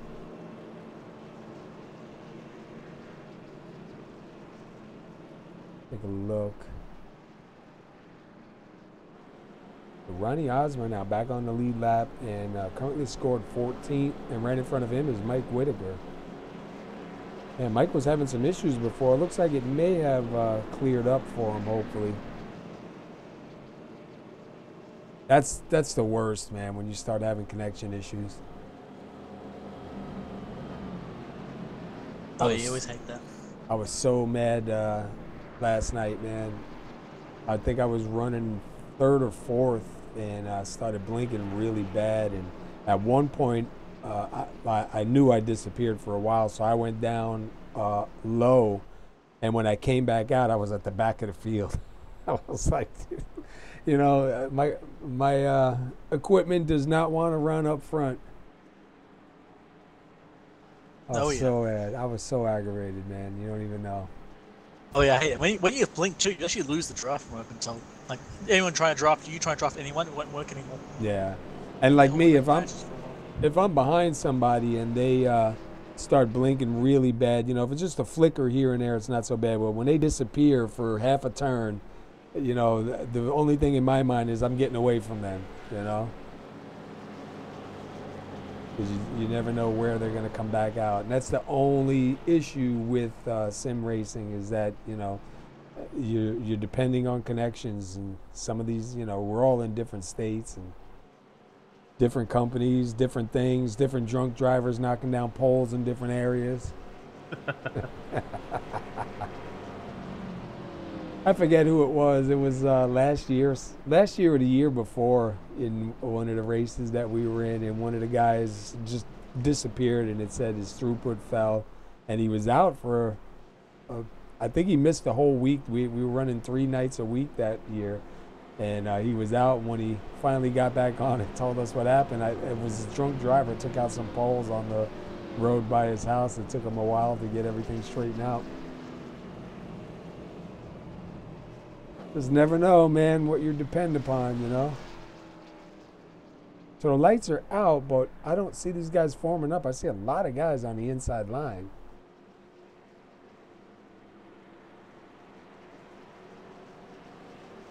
Once you see what happens at the moment, I'm kind of confused. Unless they're going to extend the caution, because no, the lights are still out. I'm not seeing guys jumping up to the outside yet. You may see what happened the other race a few races back where the caution went off at the wrong time and everyone was like confused as hell. I don't know if you remember that one where everything was confusing. Yeah. I think that was Pocono when that happened. Everybody start forming up. I think people are starting to form up now. They're all there good. we go. No, it looks like a bunch are on the inside line. I don't get it, man, but Guys may have had to catch the. No, I guess not. I don't know. yeah, it's kind of weird, right? Some elite tactic we don't understand yet. We'll understand it later. All right, so That was great. Lacavera bringing these guys to green, and then you got Wenninger on the outside with Hoot Baker behind him. Nobody behind Lacavera at the moment. Looks like Wenninger's going to get down there behind Lacavera, close that up. Lacavera's going to be loving this right now. There's not really no one to really challenge him at the moment. Here comes Charlie Woods. He's trying on his own. He has to get a drafting partner to make that work. Or not. What in the world? Well, he's got somebody up there now. Who's that? Sean Weaver, Hoot Baker, and who's the... Yeah. Sean Weaver and Hoot Baker now up in that outside line. See if they can get anything going. Bob Lacavera, 5 laps ahead. See if he can lead number 6 this time.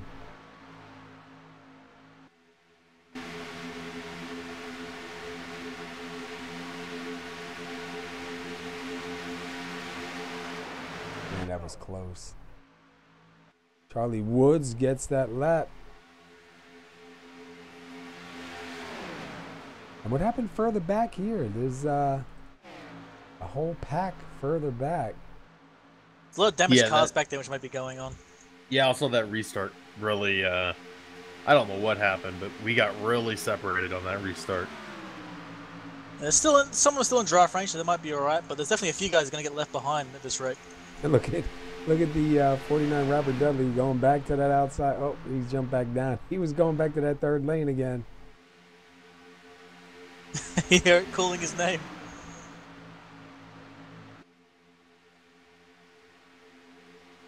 Lacavera's doing pretty good.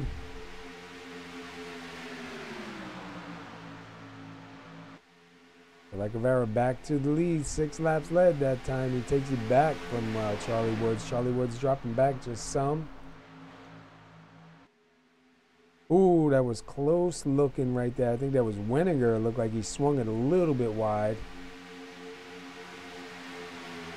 3 wide back here with 49 Robert Dudley. Oh, contact. Looked like he made contact with the 82 or close. Looks like there's some smaller packs forming further back that try and go single file and get some speed up. But they keep an eye on and watch what's going on. They've gone from like 2 or 3 cars to like 5 of them now. And look at Osmer is not waiting for these guys, he's flying ahead of them. Actually, one of those cars is Kyle Vincent Gilbert back here. What in the world happened?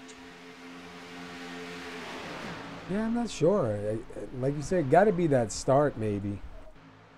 Oh, wait, we were just going 3 wide again up front. We are 3 wide, yep. Looks like Dudley's going to try it again. He's got Mark Jenkins behind. They did pretty well before. They might be able to pull this off again. Now, a pack with Ronnie Osmer and Tyler Hugo Vickery. There's 2 of them working together. They actually might catch up to this front pack. They're actually doing really well right now. They're actually faster than the rest of the field ahead of them. They're doing 193. Everyone else ahead doing like 180s, 190s. So they will catch up to this pack going full speed. They might be able to charge up to the front if there's a room for them. And look at the 61 almost alone in that middle lane. See which way who Baker decides to go.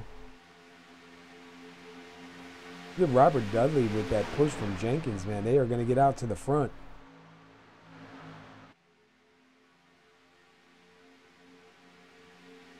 Oh, speaking of that, look at Jenkins now. Jenkins on the outside.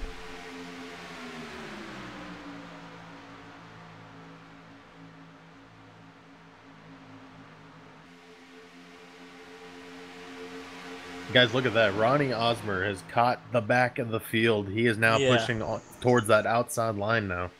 And they're still faster too. Like the field's doing 190s, 193s. He's still going 194 and 195 with his mate behind him. They can keep this up. They can fly to the front of the pack from being a lap down to being the leader. He's got the opportunity here with the car. He's starting to get draft now. He's going to go even faster than before. Everyone keep an eye on that 55 with a red nose. Yeah. Flaming nose. He's gonna be out there. And you know, Tyler's been fighting up front pretty much this whole first part of the race. Tyler's done some really good pushing work. He got to the front himself. He's got the opportunity to make it to the front with him. And those 2 together could probably get there. It looks like their pace is starting to equalize now, though. Meanwhile, up ahead, it looks like the outside line's getting some really good pace there as Dudley's now in the lead. Fortunately, he is a lap down, so the real lead goes to Bob Lacavara. Yeah. But he's taking not a lap down anymore. He's gone and pulled a Ronnie Osmer there.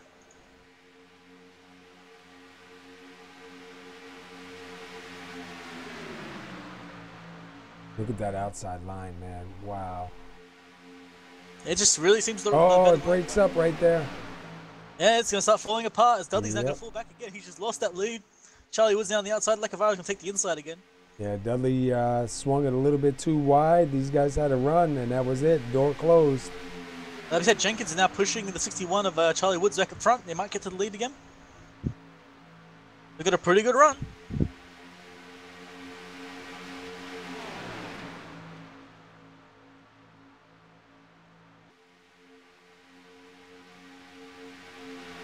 Uh, 61, Charlie Woods trying to get back. Gonna be close here at the line. Looks like Woods gonna have it easily. Look at Jenkins, man. He is firing that thing up. Let's jump in with him.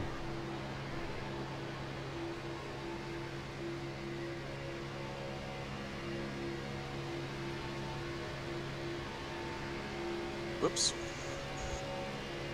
I'm gonna jump through a couple of drivers here real quick. Outside line's only 2 cars right now. They're doing really well considering. Also, a scary note, Ronnie Osmer's only 3 cars back from that front line. So he's already within the top 10. He's currently in 7th position and still moving up. That's ridiculous. He was a lap down. He shouldn't be up here. He was 2 down at one point. Yeah, he was 2 laps down. Never mind. Sorry, he literally fought his laps back. It looks like the lead car's going to slide ahead. Charlie Wood's going to leave the 33 Mark Jenkins on the outside, take the lead for himself. And whoa, Bob Macavara got one hell of a shot on the oval there from Josh Winninger. That was a scary move. Good save from Bob there. He's actually going to give Charlie Wood some of that energy too. So as scary as it was, it did seem to work. And look at Robert Dudley back up in that third lane. I want my lap back. I can see that in his head right now, just constantly. Lap 80 now, so we've got about 33 laps to go.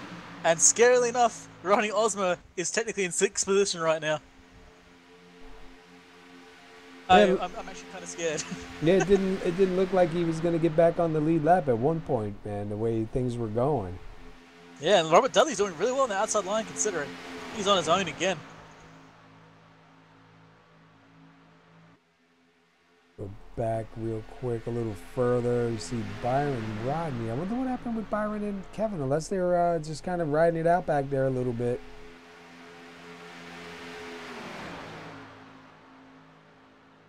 You see him back there, and who's in front of them? That's the 42 of Hollingsworth. And go back a little bit further. Chad Witt by himself, Johnny Annucci in the pits. Back up front. Did Mark Jenkins get it or Charlie Woods? Yeah, Mark Jenkins Dudley got the again. lead. What in the world? How's he doing that? He got like on that straight. He was having an amazing run again. I'm surprised Osmer didn't jump out on the outside line with him and go for the front. Look at him again. Look at that. He's on his own. How is he getting that pace? Yeah, he's got to be in some kind of a draft out there. Oh yeah. I thought it would be a bit too far for the side drop, but apparently it's bloody working because he's moving way up. Getting real close to the 82 there though. You can see Hoop Baker up here in, what was that, third position right now, technically? No, sorry, it's 4th. It's just saying he's in 3rd. Yeah, it'll keep jumping back and forth. Keep an eye on Ronnie Osmond now. He's going to get a really good run. He might jump to the outside. And I think Charlie Woods got that one. Yeah, Charlie Woods back to the lead.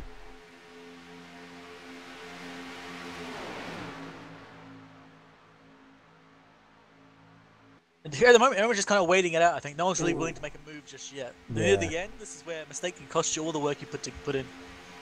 Everyone's just waiting for that last moment, and then they'll strike. Are we going to make it on fuel? Yeah, probably be real close, but they probably can make it from here. No, they can't make it. No? No. You can run about 42 there. They have 12 laps in, so. Oh, all right, all right. Yeah, you'd have to be a miracle worker to make that work. I mean, if you're in the draft, you can save a little bit here and there, but it's still... It might not be enough, yeah. Yeah, you're risking a lot. Yeah. So you know you could do what Paul did last night and just clutch it every corner. Dude, I was saving. I had 3/10 left in the tank. I ran out of fuel on the cool down lap just passing pit road entrance. I got second though, so I was happy. Dudley's doing amazing again. Honestly, I want to know how he's pulling that off. It's kind of scary. He gets a great run, but you see right there, he kind of swings it up wide and it loses momentum there. But look at Jenkins getting up in front of him now, trying to grab some of that. Trying to get some of that draft from him. Dudley's not having any part of that. I think this is the moment that someone like Ronnie Osmer or maybe Tyler Hugo Vickers should get behind Dudley and try and get ahead of the 82. You get a bit of draft and just rush up there. They said a bit too late now. It's like Dudley's going to fall back up behind again, but it's just ridiculous to watch that work. Meanwhile, Charlie Woods out here leading. Mark Jenkins trying to do everything he can to get back up to the front. Got a good run going right here. Not really anybody too close.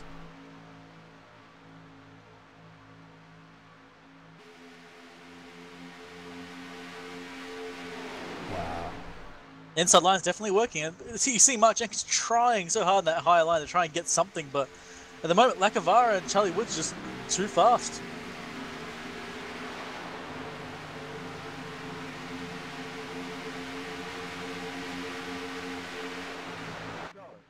Man, they just go by like a blur. Oh yeah.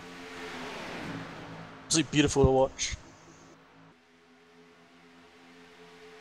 Looks like they're coming up on a lap bar here shortly.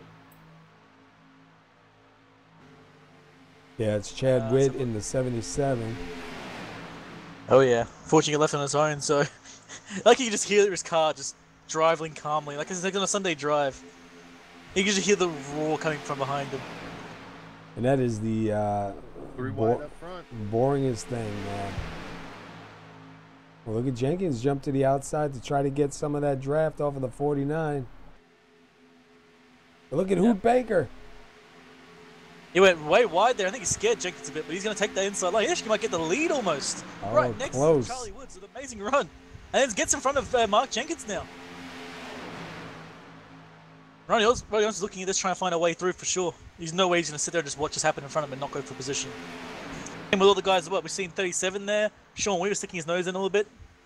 Someone's going to decide now is the time to go to the outside. Chad Witt got way out of the way. That was really good. Let these guys go on by. Yeah, that's a good idea because there's nowhere on the field on the track for him to go. I say Hoot Baker's making it really scary for those guys on the outside. He's going rather wide. Yeah. We were just watching that. Oh, look at him right there to the 49. I don't know if they made contact or not, but it sure looked like a little bit of door. Yeah, it would have been close as hell. Look at that, man. Mark Jenkins slips back ahead of them again. Jenkins is now actually a little bit ahead of Charlie Woods. He might be able to make the pass complete here in the next straight.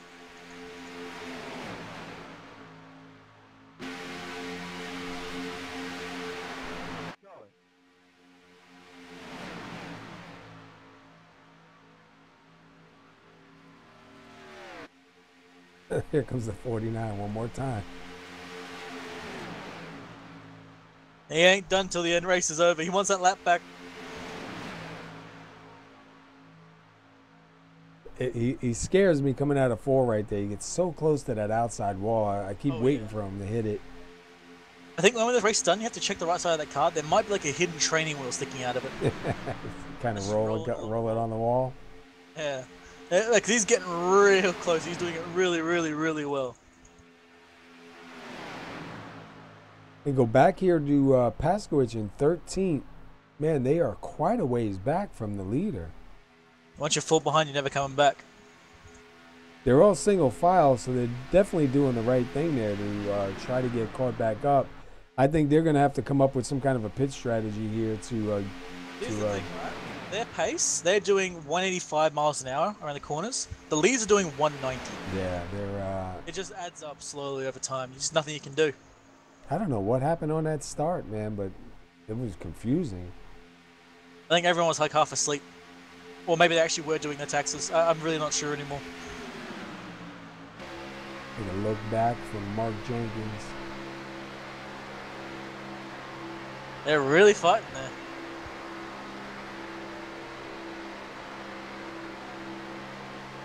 Everyone's kind of waiting for the moment. We're at lap 90 now. We've got 23 laps to go.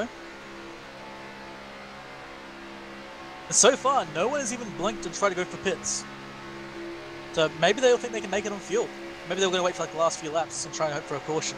Well, guys, I'm looking at the last time these guys pitted. Right now, your leader, Charlie Wood, he's got 21 laps, almost 22 now. Bob Lacavera has got almost 32, so they're going to be coming in within the next 10 to 20 laps. Yeah, I think they're all waiting for that last caution, I think. It looks like everyone's just hoping for a caution to get their yellow flag stop. Because green flag stops, while they're fun for us, it's always scary as a driver. Because you mess up your entrance just once, you're done. And also, you can't do it alone. You have to go in with someone else. So if they mess up their stop, you're also done. Yeah. It's not fun. And you got to figure out who's going high, low, middle, and you know, you might be coming in good, and the guy behind you a little bit hot. Boom. Goes in hot, yeah. That's the thing. Like normal pit stops are scary enough on their own. You got to make sure you get it right without locking it up and everything. But having to trust the other guy to do it as well, like it's hard to trust someone that much, especially after 90 laps of this fight. Hey, Paul, do you remember green flag stops here one year that lost you the spot in the in the chase. beat you by 1 point. Yeah, 1 point, man. I lost my way to the chase. Robert Dudley is actually right alongside the leaders now. How is he doing that? I'm so confused. He's actually not losing all too bad. Look at Hoot Baker. Ooh. So Hoot Baker was going up into the 49 there.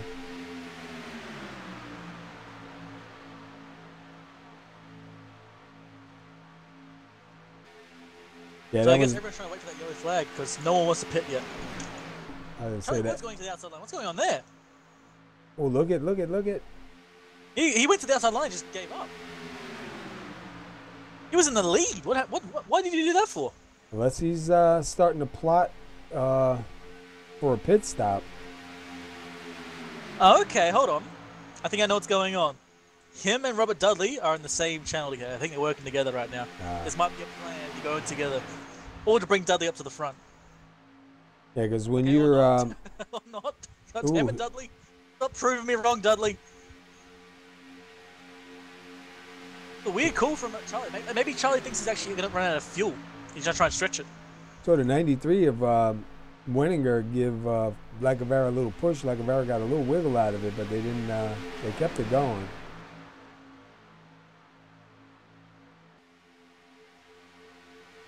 Let's see where Charlie Woods is at now. He's back in 8th. Yeah, he's dropped back hard. Yeah, guys, it looks like he is trying to save a little bit. Yeah, he's trying to sit in the draft and save a little bit of fuel, get him just to the line where he can make it to the end without having to stop. Yeah, that's gonna be rough though to have to go in. I have to pull off a bit like that. Hey, just instead of going full throttle, you go 3/4 throttle. You know, save a tenth here and there, and it all adds up, and you have enough to make it to the end. All right, we got a battle for the lead getting ready to brew. Yeah, again, Jenkins is going for it. Lacavara holding the inside line. You got Josh Whittaker pushing Lacavara. You got Sean Weaver pushing Mark Jenkins. Oh! Never mind. He's left Mark Jenkins alone. Yes, he left him out there.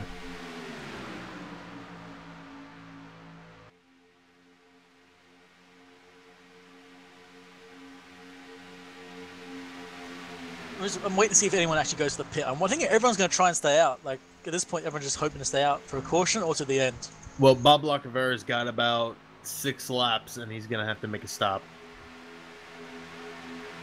Apparently, he either doesn't agree or doesn't know, because at the moment he's not giving up that line. We got to see who all is going to plot to come in together. And now they're all probably trying to make deals. Somebody's got that extra gas tank they're funneling into their tank right now. Look at Jenkins, man. He is trying out there. He's got nobody with him. Yeah, well, it seems bad. Honestly, Dudley's done the same thing and done so well with it. I'm curious to see if he's going to be able to do it. Dudley's still trying. He's still going for it on the outside line. He's just not giving up. Just don't seem to be working as well right now. Oh, watching Wenninger, he was getting real close to 33 Mark Jenkins. He almost pitted himself there. Yep. I was getting really close. And I saw who was at the 57, David Bigger, get a little bit underneath the line. Ron Holyfield backed off.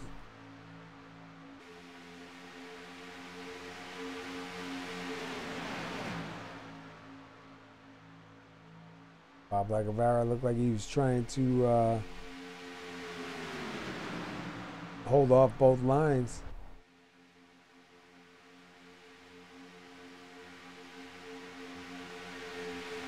Oh, look at the run on that 33 right now. If he had somebody behind him, man, that inside line would definitely be in big trouble.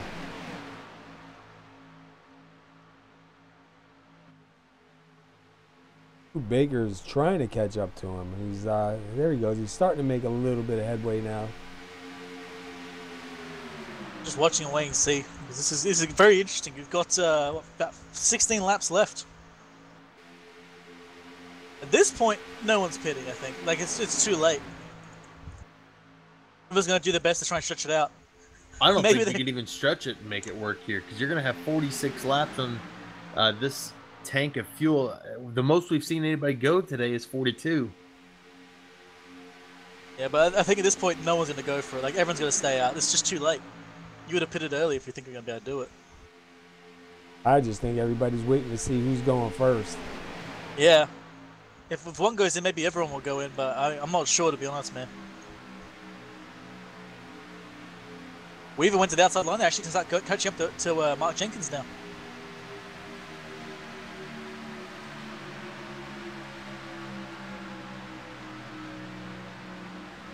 Yeah, these guys are fighting it out.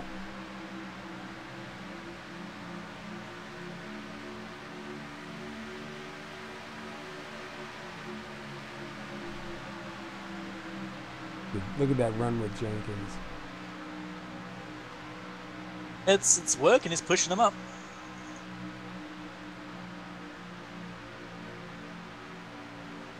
All right, come around lap 100 soon.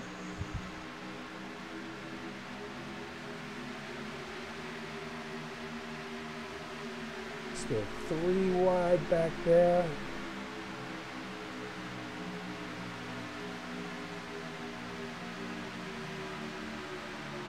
The side draft's got to be really strong here for the 49 to be able to hang on like that. Excuse me, alone. He's going to tuck it in, get a little bit of help, and try it again. Hello. No, never mind. He just went a bit low there. I was wondering if Weniger was going to go for the pit stop. That would have been a really late entrance. He would have gone in sideways with that, right? Yeah.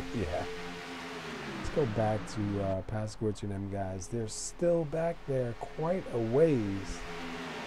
They're not nose to tail. They're actually all separate a little bit.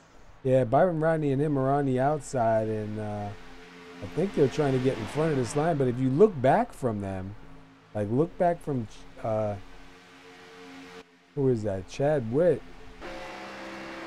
You can almost see the pack behind them. Until we come out of the turn here and see where that pack is. Yeah, see him back there.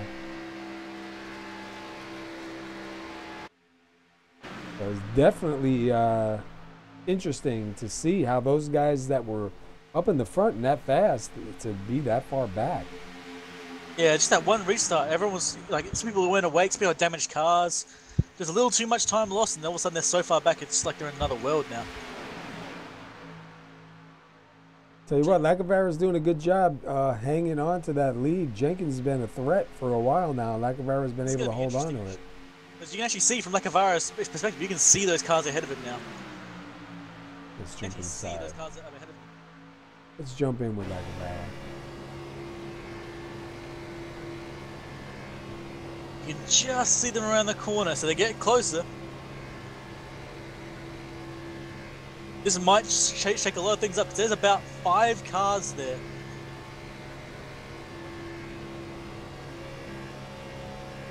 That could really make things interesting. And look at that windshield, man. That windshield is dirty. Oh, yeah.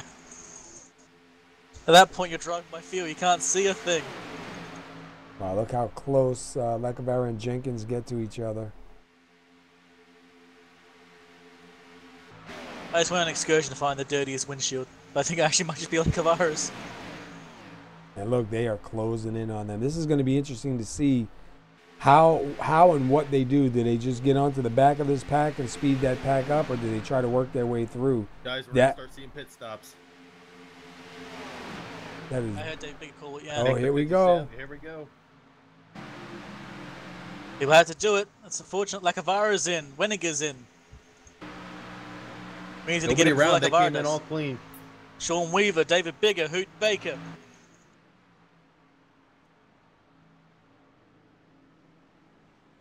It'll be just a fuel stop and go. Watch and see if anybody grabs any tires here. Lacavera does not. Oh, I see Baker getting tires. Looks like the rest of the guys got fuel. Baker's taking 4 tires. And Weaver has a bad exit, and so does Josh. Wow, he got lucky there, man, being able to drive through. Yeah, Weaver made a mistake, but he's still going. Lacavara, and David Bigger had a really good run there. Actually, he's gone. He left Lacavara behind. But look at Mark Jenkins is now out in the lead, and the 49 of Dudley is technically the first car lap on the end of the line. And look who's in second. Ronnie Osmond. Oh no! And they are 9 laps catching. to go. Can he stretch the fuel? Look, they're catching the pack again. And I you got, was sitting in the middle of that pack for so long. He might actually be able to stretch the fuel out here and get to the end. wow, look at this.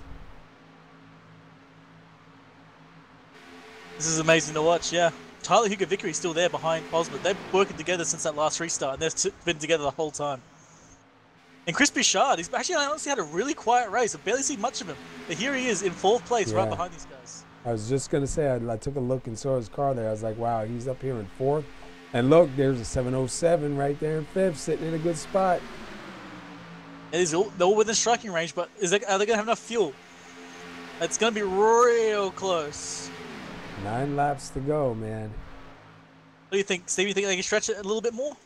They might be able to here. We saw that last pack run about 44. We saw the max number before they came in. They're at 35 right now. They're coming to 35. So it'll be close if they save a little bit. I think even if they pit with the pack they have going, if they can stay together in the pits, they should still be able to overtake and take the lead. Yeah. Very curious to watch right now. This is going to be very interesting who can make it to the end. I think at this point, like, we got what? 8 laps. I thought no one's gonna pit before. I'm still sure no one's gonna pit now, even though I've been proven wrong already. We're inside right now with Robert Dudley, who is technically in front of the leader, catching these guys. I'm gonna see. I'm curious to see if these guys are gonna try and get around them or what. This is gonna really hurt some guys, I think.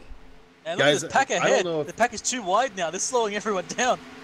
Guys, I think I'm seeing something that's going to make a change here.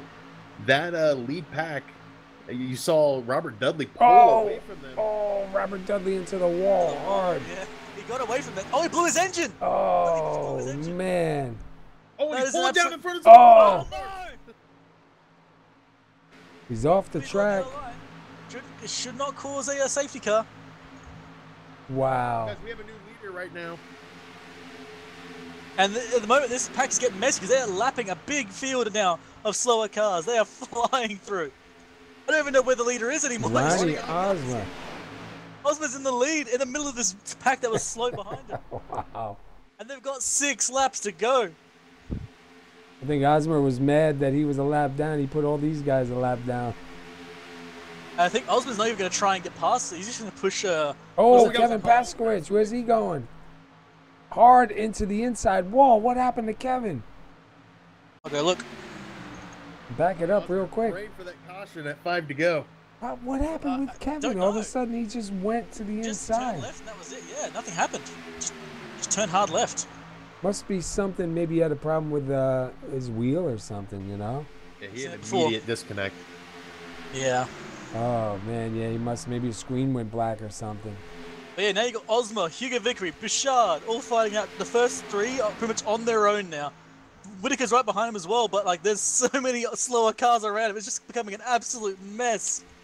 Look at Osmer going to the up, going to the down. Wow, look at that hit. And look, here comes the 4 of Tyler Vickery. Osmer went up to block the 28, and the 4 is going to stick his nose. Now we're the sharp end of this race with 5 laps to go. This is where all the gloves come off. A caution happens here. Whoever's in the lead is going to be the winner, so it's every man for himself. Right now, Osmer still being scored your leader. He gets across the line first. Chad might not even try and push him. Chad might try and go around him. No, he's going to stay behind him.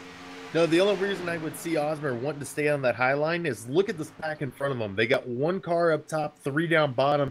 You're going to want to be up top to get around them. Yeah, you're going to be in the outside line for sure. Yeah, you don't want to be stuck down there, I guess, yeah.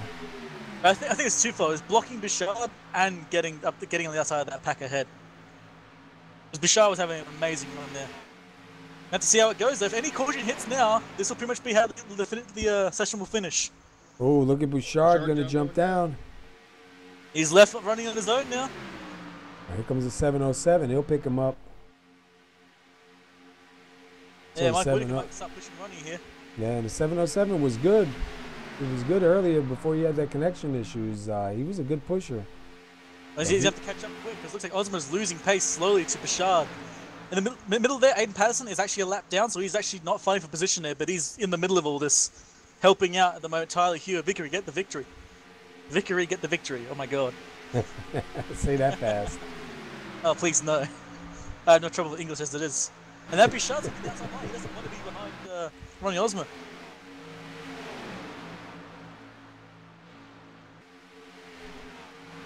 A minute 3 to go this time by. Bouchard's trying to get alongside Aiden Patterson there. Well, guys, it looks like they may run out of fuel coming to the line, but they're going to have enough to make it. Wow. Just, yeah. And look at this. If we're not getting up to this pack ahead, everything's going to get real messy real quick. There's cars in the way everywhere. There's a car high, this car's low. Osman's stuck in the low line there with nowhere to go. He has to slow down before he hits this car.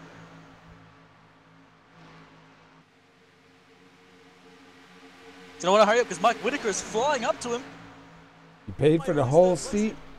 Hey, yo, you paid for the whole seat. You're only sitting on the edge right now. Yeah.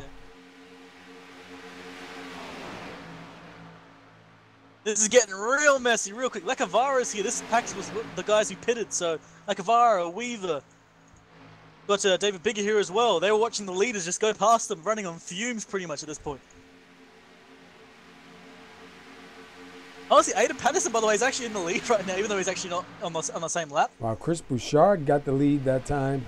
Yeah, Bouchard's going to get ahead, and looks like Ronnie also going to try and get the draft from Aiden Patterson here, try and get up ahead. But Patterson's having a really slow run there. He's going to slow Osmer down. Oh, there's a turn. It's all. Oh. Yellow, come on. No yellow out. No yellow. They're off the No track. yellow. Oh my god. Wow. We went off the 4 wide raceway. for a moment there. Wow, man, the 707. Dang. This is not ending. Osmer's going to get to the low line there. He can't stay up there. There he goes. He's going to get to the low line. Looks like almost like Patterson was kind of trying to slow him down a bit there, to be honest. All right, white flag coming out. Yep. This is the one chance to dance for everybody now. Anyone who wants that first place is going to do it now. Yeah, watch this. This is going to be it. This is going to be it, man. If we have, and look, who's Contact behind Osmer. Wow. Everyone's shaking it around there. Everyone's that extra position. Yeah, Side by side. On the outside of Chris Bouchard, being pushed by his teammate Kyle Vilton Gilbert at the moment. Bouchard's trying to stop him at the moment. He's got nothing he can do about it. Look at Osmer down to the inside. Oh no, he turns. Oh! Oh, man. We'll have to go back and see that. Wow, that is, man, there's carnage everywhere. Look at Tyler coming to the win. Get the victory. Am Tyler, I showing this victory. right? I'm seeing Ronnie Osmer in second. It's bugging out a bit at the moment. Yeah, it's showing him second. I got to go back and see this real quick. Let's back this up. He is in second at the moment, and it looks like He's gonna finish second. Bouchard's right behind. He's like Bouchard. Oh, it's in blue. Yeah, Bouchard's gonna get past him. Wow. Yeah. I can't see fourth, so I think he might still get third. We got to watch Bob Lacavara on this one. And then we'll go back to our winner. Wow. I can't see who got third. I don't know if it was Ronnie or... Ronnie Osmer. Ronnie did. He got third. Wow. He crossed the line without an engine. Oh my god. Hard that escalated hit. quickly. So your top three is going to be Tyler Hugo Vickery with the victory. Oh my god, you changed his name. Chris Bouchard in second and Ronnie Osmer coming 2 laps down into third. That was a great finish right there. That was crazy. Yeah, that's what happens in the last laps. It gets messy.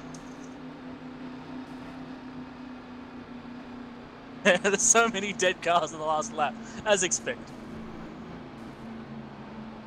But Tyler Lugo Vickery with the victory. Yeah, 7 laps led, man. He was strong all night, though. He was fighting. You got to give him that. No burnout. I think he is out of fuel. Getting pushed into the pits. I can hear his engine running, but I think he actually just might be entirely out of fuel now. Wow, that was definitely a crazy finish right there, man. Yeah, Right. I think his car actually is entirely out of fuel. He's not trying anything. There you go. He's probably going to go for a bit of a burnout. Let's see something. Oh, not the winner. Hold on.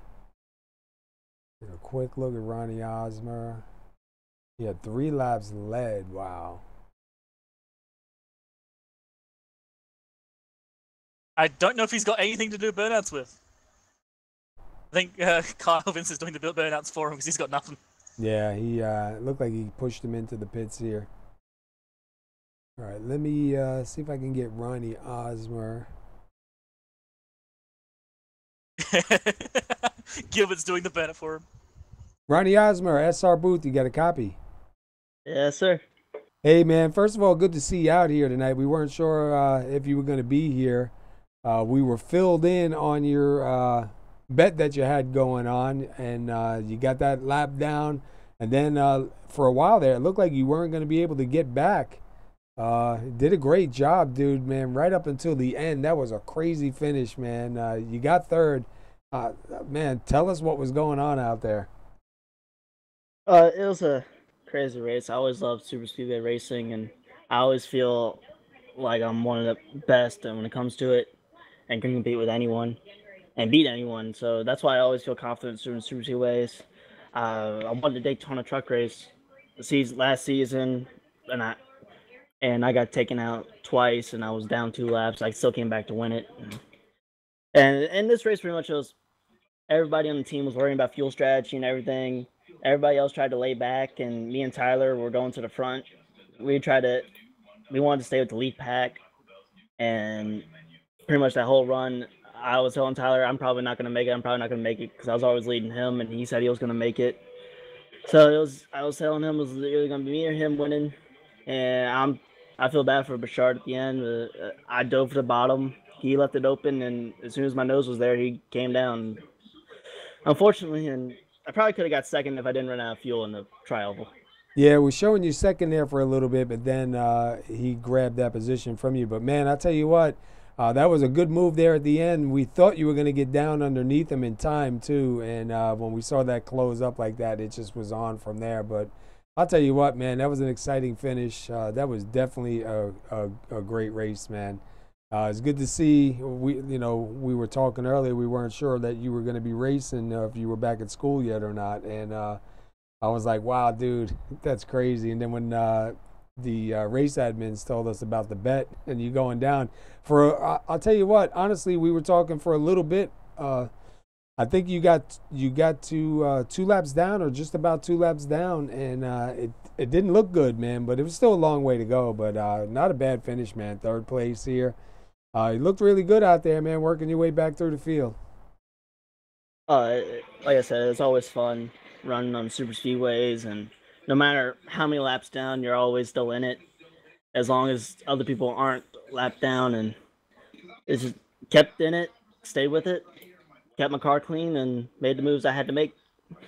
Hey, we were also informed that you may possibly have a truck ride this year in the NASCAR Truck Series, as long as you can get the sponsorship together. So hopefully that'll work out for you, man. Keep us posted. Let us know that if you do manage to get that truck ride this year. We would love to see that. Yeah, just need that magical sponsor. If any businesses watching want to be represented on the real NASCAR stage, and look up Ronnie Osmond Racing on Facebook, and you can send us a message if you're interested. Yeah, that would be so cool, man, to be able to put that on here too and show that, man. We hope you can get it together. I know it's tough with sponsorship, and money's tight. Seems like the last couple of years, but hopefully, that'll all come together for you, man, and we can get some updates on that. But definitely keep us informed, man. Even if you shoot us an email or a private message or whatever, let us know how that goes and what it looks like as we get closer, man. Definitely will keep y'all updated. All right, buddy. Congratulations on 3rd place finish here, getting back up from 2 laps down and almost taking the win here tonight, man. That was a great finish, and we'll keep our eyes and our ears open and see what happens down in the future and see if we can get that truck ride together. Thank you very much, guys, and congrats to my bud Tyler, and thank to all my teammates. Phenomenal. And I'll see y'all soon since I go back to school tomorrow. All right, man. Good luck to you, dude. All right, that was Ronnie Osmer, finished third, and you heard he's trying to get a sponsorship together here for the NASCAR Truck Series. He possibly can have a ride in the truck this season. He is an ARCA driver, so hopefully he can get that together and get up there, man. That would be so cool. All right, Chris, who we going? Yeah, Chris Bouchard. You want to take him, Wingy? No, mate. I'm getting the winner. All right, Chris Bouchard, SR Booth. You got a copy? Yes, I do. All right, man. Hey, dude, it was a pretty quiet race for you for a while in the beginning. We really didn't say much about you or see much about you until the end. A little bit, after 3/4 of the way, we saw you up in the front and really sticking it out pretty good. Second place, not too bad. We saw you try to close that door on the inside on Ronnie, and you still managed to get second, man. Walk us through your night. Yeah, for qualifying, I was just trying to get a good pit stall, and right early in the race, I just tried to lead a lap, but then once I led a lap, I got out of Dodge, really, trying to survive to the end, and it kind of sucks because I didn't use fast repair the entire race, and coming off of 4, I got turned. So I looked back on the replay on my screen, I was already in front of him, but it's restrictor plate racing, and I am a single car team going against a 6-car team. I did not expect anything else rather than to be passed by everyone just because I had no friends. Yeah, and on this track, I mean, you can't be alone. You got to have somebody with you. And, you're coming down to the end here, man. The gloves are off at the end. There's a lot more take than give, so things are going to happen. But I'll tell you what, even with that, you still managed to take home second, so not a whole total loss, man. Yeah, I know. It's second still burns when it took 6 cars to pass you. Yeah.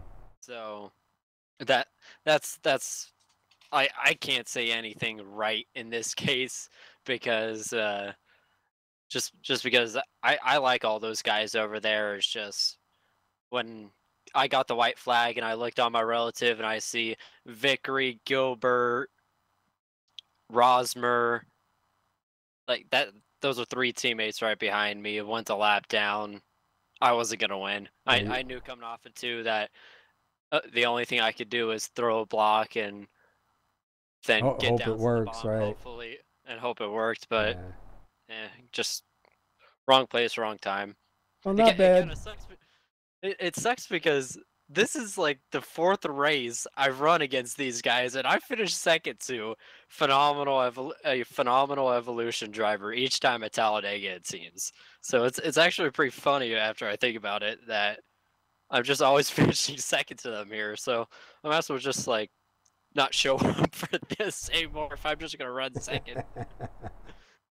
It'll come, man. But I'll tell you what, it was definitely a great race. A lot of action going on out there, man. That was a great finish. We seen a couple of times where it looked like the caution was going to come out because there was some wrecking going on, but thankfully they were off the track and it managed to stay green, so it wasn't too bad. Next week is going to be the Roval for the All-Star. You are planning on running in it? Oh yes, that's one of the races I've been looking forward to. And also, I believe Eldora on Monday, I believe. Oh, is it Eldora? Yeah. Wow, that'll be cool. I'm not sure if we. Yeah. I don't think we ever broadcast a Eldora race yet in the truck, so that'll be really interesting to see. This will be our second Roval, and it was really good the first one, so we're probably going to see another good race out there. But hey, Talladega, man, you finished. It wasn't the win, but second. Like we said earlier. When you come to a restrictor plate race, I can always come with the attitude is I'm probably not going to finish the race. So if I finish, it's kind of like a victory for me, man. I feel like I've accomplished. So not too bad, man. But hopefully this second place will end soon, and you'll get in front of these guys and get the win. Yeah, I was hoping to go 2 in a row. I've never gone 2 in a row in any league I've ever run in, so I was just hoping. I'm happy for Tyler. He's just had a string of bad luck these last few weeks, and any league he's really run in. So pretty happy to see him get the win. Yeah, that was a real great finish. All right, dude, before we let you get out of here, anybody you want to shout out to? Anybody watching you tonight?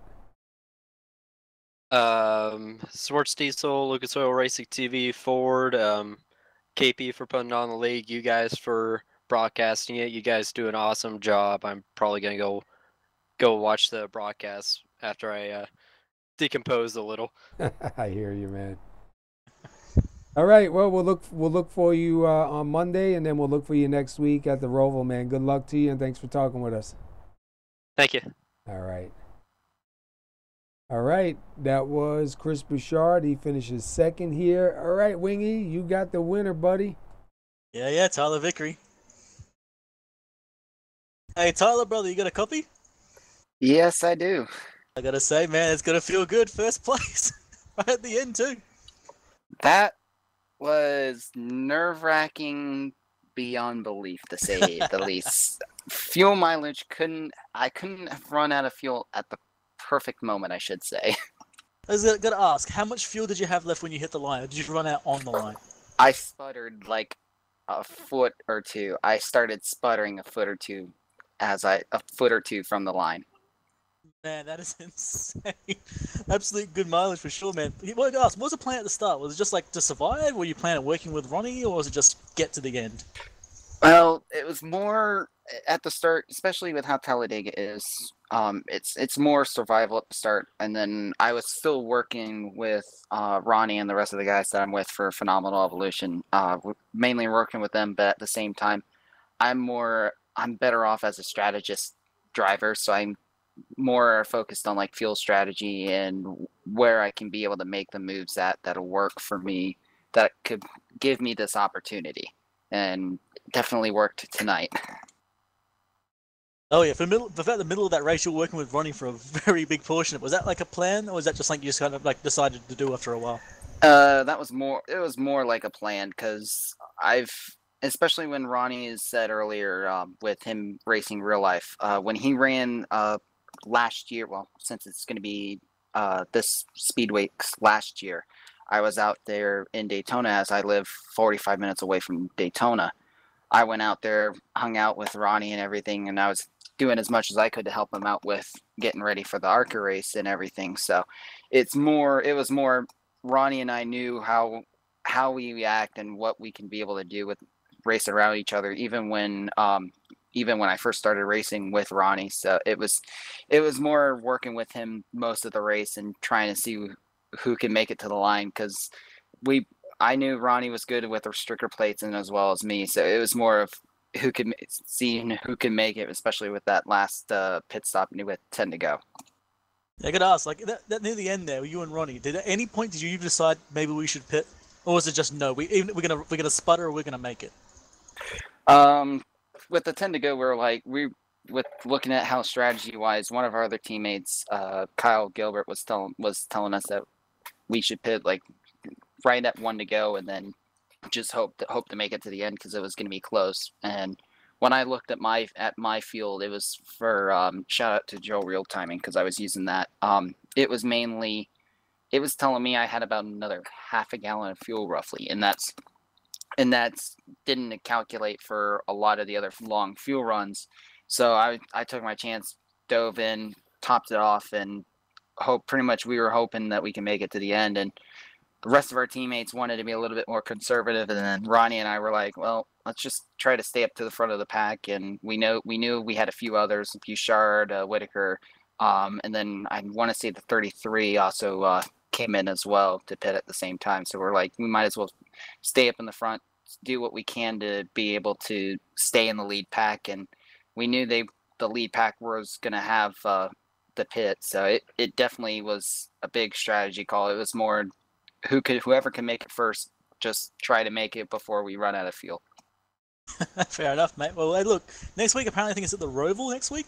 Think any of your momentum's going to help you there, or is that going to be a bad thing to have yes, momentum I love the Roval. Granted, the turtles can be a pain, but I love that Roval. I've been doing a lot of road racing there for the Charlotte Roval. I've been every different car, and that's one of my better, stronger suits is the road courses. So I'm hoping I can be able to take some advantage of it and be able to work some magic with that with fuel mileage, because I'm going to be definitely doing some practice with fuel mileage, trying to see what I can do, split with fuel strategies and everything. So it'll definitely be fun. Oh yeah, I love that track myself, and I've only done it once. But hey, congratulations on the victory, man. It was a long, hard race, and was definitely well earned at the end. You got any shoutouts for us before you go, brother? Yeah, I got to thank Phenomenal Evolution, KP for setting this up, you guys for broadcasting. One more shout out for the college I'm actually attending right now, Full Sail University, because right now I've been off and on right now with potential internships, as I'm right now at Full Sail for Dan Patrick School of Broadcasting. So it's been a wild ride right now, just with these last few weeks, and now with earlier today, and now have an opportunity that I could be selected to be able to intern with WWE. I'm crossing my fingers, so it's definitely been a wild ride right now. Well, man, go celebrate. It's been a bloody good race for you. Looks like your strategy definitely worked at the end, and hope to see you next week, brother. Alrighty, thanks again. Congratulations on the win, bud. Thanks. That there was Tyler Vickery, first place winner, and he did it really well, to be honest, right at the last moment. Exactly how it meant to be. Yeah, that was a wild finish, man. I'll tell you what, wasn't a bad race at all. Take a quick look at the summary. Man, we had 42 lead changes and 113 laps, only 4 cautions. So these dudes were really fighting hard, man. I don't know about you. Talladega for you, man. The end of that run there was I was so glad the yellows didn't come out with those couple of contacts, man. It really made it, a fight to the line. But what a job, man. Tyler Vickery did a great job there getting that win. Oh yeah, worked real hard for it, got it right at the end. All right, we will be back here Monday night in the truck series, the Slam Cakes Vapes truck series. I believe he said it's Eldora, so that'll be pretty cool. I'll be back here with these guys to see a truck race there at Eldora. And then next week we'll be back at the Roval again. It should be a good one. We'll have Wingnut out there. So we'll be having one of our SR broadcast guys out there running with them. And we'll see how it goes for him this time, Wingy. Oh, man, I'm just looking forward to it. I've got a big grin on my face just thinking about it. All right, let's go over the results. I'll let you start them off, and then we'll pack up and head on out. I haven't got them, so it's all you, Steven. All right, well, your winner here tonight was Tyler Vickery. Chris Bouchard will come home second. And you have Ronnie Osmer, who came back from 2 laps down, finishing third. Mike Whittaker will finish fourth. Mark Jenkins coming home fifth tonight. Kyle Gilbert will come home sixth. David Biggers finishes 7th tonight. Aiden Peterson will finish 8th. Jeff Hollingsworth finishing 9th, and Charlie Woods will round out your top 10. Paul? 11th is Ron Hollyfield. Willie Glenn will finish 12th. Hoot Baker finishes 13th. Sean Weaver finishes 14th. Bob Lacavara finishes 15th tonight. Man, he was out there and led a bunch of laps too. Josh Weniger finishes 16th. Byron Rodney 17th. Chad Witt finishes 18th. 19th is Kevin Paskowich. Robert Dudley finishes 20th. 21st is Johnny Antonucci. And 22nd is scored for Jordan Barry, although I don't think Jordan Barry took the field. He did not. All right, well, it was a good race, man. I'm looking forward to Eldora. I don't think I've ever broadcast a race from Eldora. If I did, I sure don't remember it, but in the trucks anyway. But it'll be good to see. And then I can't wait till next week to see what goes on with the Roval and with our boy Wingy out there pulling some weight. Yeah, I'm gonna fail miserably, but I'm just gonna love it. I think it'll be all right. Well, we appreciate everybody tuning in tonight, and keep an eye. Go check out our Facebook page, SR Broadcasting. our YouTube channel. We just put up the schedule video of all the race nights that we're on this season. Right now we are on Monday nights, Tuesday nights, Wednesday nights, Friday nights, and Sunday nights. So if you want to watch some racing with us, if you enjoy it, come on back out, mark it down. We're usually live around 9:20 East, and Sunday nights we'll be live at 8:20 East. So we appreciate you tuning in, and as always, Steve, Wingy, appreciate you guys being out here, and you guys have a safe week. Good one, guys. Yeah, have a good one.